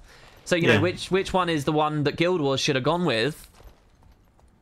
I don't think it's easy to answer, is it? It's not easy to answer. I think for games like Call of Duty and Halo and stuff, I mean, there's only so much you could do with a first-person shooter story-wise, I guess. Like, it's just going to be... Yeah, I mean, you have story. And Well, it's I mean, good it's beautiful, story. actually, Boots. It's beautiful what we're talking about because of Destiny. Right, yeah. And Bungie, you know, that's the same company. That's Bungie saying, all right, let's do PvE, competitive renewable PvE. Let's take the RPG angle. And look at what a shit show that became. Or currently is. Well, yeah, I wonder... Destiny 2 isn't doing too badly, is it? Destiny 2's doing terrible, dude. Really? Terrible. Everybody hates Destiny 2. Everybody loves... I don't know, that's not a generalization. Chat can back me up. You might think, oh, he's talking about stuff. I'm out of my depth. And I probably... The last am to time an I heard extent. anyone talk about Destiny 2, it was one person who said he really liked it. So basically anything you ever read about Destiny 2 is people hating Bungie and the way that the game's gone and saying swearing off of the product. So yeah. I mean, we have one person trolling, but yeah, seriously. Huh. Okay, so like Uwindle here. No, that's because Bungie are hacks that lost all their spark after Halo 3. It's not because it's PvE. But the important part is he's agreeing that the games are bad. yeah, yeah. Huh. Okay, well, there you go. I guess I'm not buying Destiny 2 anymore. Wow, you missed all of this, dude. You should do some Googles. It's, like, not good. As far as I can tell, anyway. So what's wrong with it? Basically, it's just, like, a hollow shell of an experience that's got no substance to it. And there's nothing really going on. Like, it's not got enough loot in it to really be called a great action RPG. It's not got enough class diversity to be called a proper hero shooter. It's not got enough social features to really be declared an MMO. It's not, you know, it's got its fingers in every pie, but it's, you know, it's not eating any of them. Okay. So you're saying that? Oh, okay. So are you saying that it's PvE FPS doesn't mean none can be made? No, I'm not making that argument. Get cooped. I'm not making that argument. I'm just saying, you know, it's difficult to know what a franchise should focus on. That's all. So, like a good example of a PvE FPS, an RPG FPS is Borderlands, obviously. Not particularly my cup of tea, but Borderlands. Loot. I love loot. Yeah, and getting lots of loot and stuff. Yeah, but I mean, one of the things I think has been a problem with Destiny and Destiny 2 is that they don't really have enough loot or ways you can equip and stuff. Yeah. I've always found that, like, the more customizable a game experience for me is, the better the game it is. Really? You're that guy that does Boots bad builds, right? I never would have. Yeah, and the guy who complained to you severely when they changed the way, you know, when they did the... Yeah, that was a private conversation as well, wasn't it? Do you want to tell people on stream how that went between us? What we were talking about back then? Yeah, well, I was just, you know, when so they set the changed... scene for them. What day is it? What's happening with This is 2000, I don't know, 13, 14? 14, I think, yeah. 14? So until that point... oh no, it was 15, dude. It was 15. It was the year of Heart of Thorns. It was the Lion's Arch update before. It was before Heart of Thorns, yeah. Yeah. And so it used to have a different way of doing builds. It was like point by system. You could go into any of the 5 lines you had as far as you want to get certain skills, certain things. And then they changed it all. And basically, they reduced the customizability. They gave you more point buy in the end. They moved to what we now know as specializations. There were no elite specs at this time. There was the announcement of elite specs, but they didn't actually exist. Yeah. So moving forward, I liked it because I knew with elite specs, eventually you'd have a lot more customizability. I remember you doing that vacuum maths. You just like... Yeah, on a napkin. And just the immediate drop off in like choices you could have for a build went from like millions to tens of thousands. Yeah, it was a big change. It was a big change, and obviously your argument, which was a very fair argument, was that even though you have the millions of options currently for those builds, like maybe 0.01% of them are viable. So really you don't have the other options because nobody would ever run them. And to be fair, that argument isn't even my argument. I was just parroting that. That's exactly what ArenaNet said as they swapped from Guild Wars 1 to Guild Wars 2. With the skill change, with the justification of binding skills to weapons instead of just completely freeform. But it completely destroyed my my original Revenant build. The engineer that resurrected himself. Oh yeah, I remember that. That. Wait, what do you mean your original Revenant build? That's an Engie build. I called it the Revenant. Oh yeah, you called it the Revenant, right? Because it would come back alive. Yeah. I mean, I think that was really the crux. To look back at that conversation, and the devs said this on one of their balance posts as well. The point was to do the change, but not actually hurt any builds. And I remember they specifically put a call out to the community, and they said, if in this patch, we have killed a concept for a build or an idea for a build, tell us because we want to be able to have it be reinstated. Do you remember them saying that? I do, but I never told them. Yeah. So I think that. I think that was really intelligent for them to have identified, actually, because as long as all the ideas for builds are still there, but they're just more distinctly how you acquire them and what they're set for, I think the system overall was better. Of course, now with double elite specs, I mean, like I said, in PvP at the moment, I really do think when we're talking about variety of gameplay, there's a lot of different specs roaming around and a lot of different people playing in different ways at the moment. There are. Yeah. And I like that. Mm-hmm. And hopefully it will just keep going up. But yeah, Firebrand, Scourge, they're sort of muscling out those 2 specific roles. And Yeah. So I think we've talked pretty well about balance today. There you go. We came around full circle. And yeah, so if people don't know, I'm on YouTube and I sometimes do videos, not so much in the past quarter, but now that I've done this competition thing, which we'll talk about in just a moment, guys, I'm going to say adieu to Boots and we'll have a look at that. But on YouTube, when the devs do another balance patch, there'll be a conversation between myself and Boots, like this one, where we talk about all the new changes and what's going on there. So be sure to keep an eye out for it. And sub to Boots as well if you haven't yet. He does his own build series that I occasionally appear on. Yeah, but not on Twitch, really. I haven't really done Twitch in forever. Healing bombs was what got removed for specializations. Healing bombs got removed, did it? Wasn't the only thing that got removed, but yeah, that did get removed. Ask Boots if he has any build to do with the bundle item with 1500 range that actually works at that range. Huh? Oh, the thing that you get off of your doppelganger, you mean? Oh, is it? I don't know. Yeah, there's an item, an invisible item that I think it was Royal that showed me. I'm not sure though. Yeah, it was Royal. Asked, so yeah, okay. Okay, there's an invisible item that you get off of the doppelganger for some reason. I've never gotten it. He gave it to me. Apparently you could just like leave it on the floor. It's invisible and somebody else could pick it up. That turns you, it like changes all your skills to just your classes, your profession's downed skill. Really? Yeah, and it's at 1500 range. But I don't know if it actually works at 1500 range. It just says it's 1500 range. Wow, like, so could you run Fire Saucer and get extra damage? I don't know. I didn't try it, but I would like to try it. Wow. But I also, the Signet of Agony doesn't work, or the Signet of whatever it is. Like your other down skill skills don't 5, work, so the passive. Yeah. That does. I believe that doesn't work, so it's not that great. All right, so very quickly, Boots, someone said, can you give a link? So if you drop your link in chat, you'll probably get a couple of subscribers from that. So if you do that. Hey, man, do you remember the Guildhall PvP tournaments? You did the 1v1 and especially the 3v3. That was amazing for me to watch. Will you ever do those again? They were good. I can't. I'm not a mod, you butt. Here you go. Here we go. There you go. Boom. Yes, they were cool. They're long streams and took a lot of setup. If the Games Masters ever want to run something like that, I will be doing it. It's more in their hands than mine, though, I would say at this point. But we still have like a legendary to give away. Actually, it might be a full legendary. I don't know. And some pre's and things. So we do have the stockpile. It would be fun, and I kind of want to do one in the new Guildhall as well, with the big hole in the middle. One of the competition entries was people pulling one another into pit. Speaking of which, I think I'm going to segue onto that now, Boots. Yeah, okay, I'll see you later, and good luck with it. Good to see you, I looked at the page. They looked like good selections. All right, awesome. Well, we will have a bit of discussion about it. I'll catch you later, dude. See you later. All right, guys. So, sorry about the terrible gameplay. I can't even... Did we even do the World versus World Hall, or did I not upgrade it? I kind of wanted to read it out. Every upgrade we've done on the Guildhall, I've read out to you all. So I kind of want to make sure I do this one as well, because it just wouldn't feel complete otherwise. So let me just try and break combat. If I can't break combat, I'm gonna quit. All right, that's fine. Oh, you... Who even hit me? Where from? What?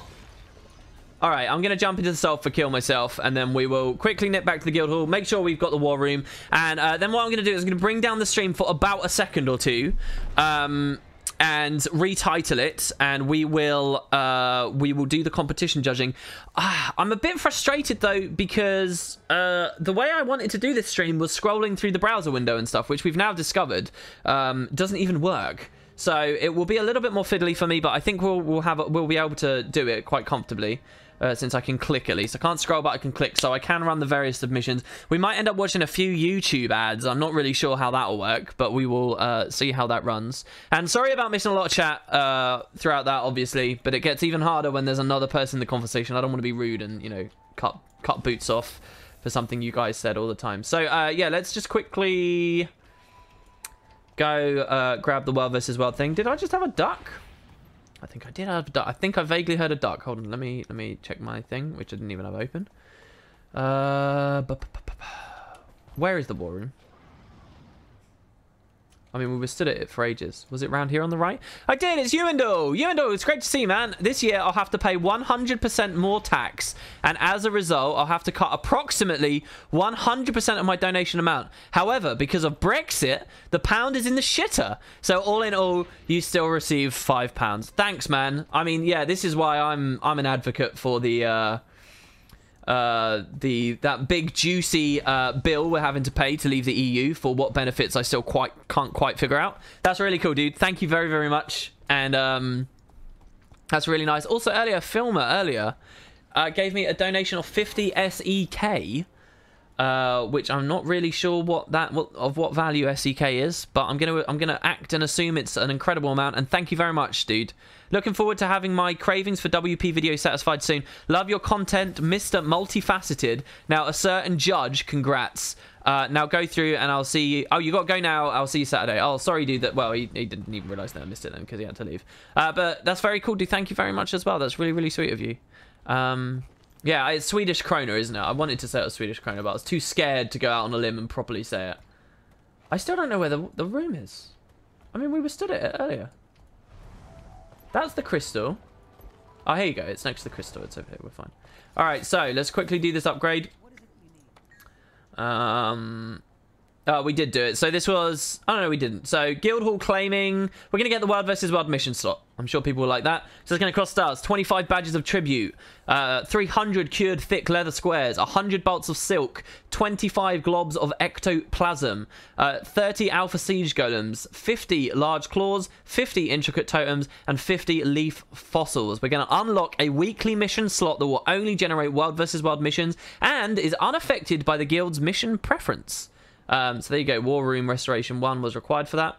We can also, at the same time, afford claiming camps. We're going to allow our guild members with the proper permissions to claim a supply camp for the guild, allowing it to gain access to upgrades over time. So this is going to be 100 runes of holding, a stack of mithril, a stack of elderwood planks, and just 5 badges of tribute on that one. Also, obviously, requires the initial restoration. That puts us to level 12. Spud Club 2 hits level 12. Feels very good. And very soon, this pile of wreckage will become something pretty saucy. I love the floating temple up there. So yeah, that's that. Woo. Let's have a big stretch. Let's leave the squad. And I think, my friends, I think that's it for this so-called merciless stream. This was obviously not a merciless stream. This was a random balanced talk stream. I'd love to see what you guys said in chat. I really would, because I bet there was some really interesting responses. Give us a Monster Hunter stream. Scrolling up.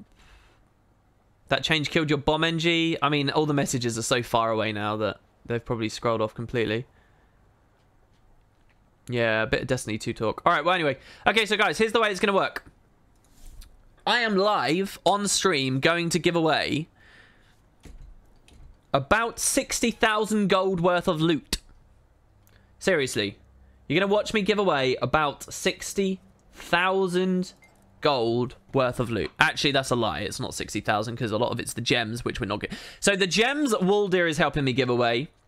And I can't give gems away on stream because the codes would appear in the footage and it wouldn't be possible. However, I can mail people all this stuff. So you're going to watch some lucky individuals be gifted all the Blackline contracts, the pre's, the Halloween skins, the infusions, the lot. All of this that we gathered just under, you know, coming up on, but not quite a year ago.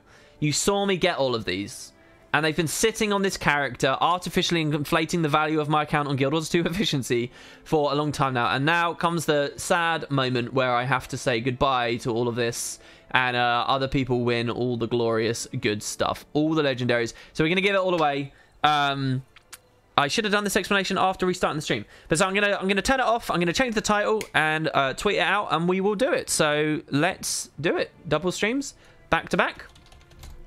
Well, they're not that lucky. They had to do something for it. Actually, Dusty, I didn't actually do any formal judging. I just threw everyone into a hat and I pulled numbers out at random. And that was the winning order. So it was luck. But shh, that's a big secret.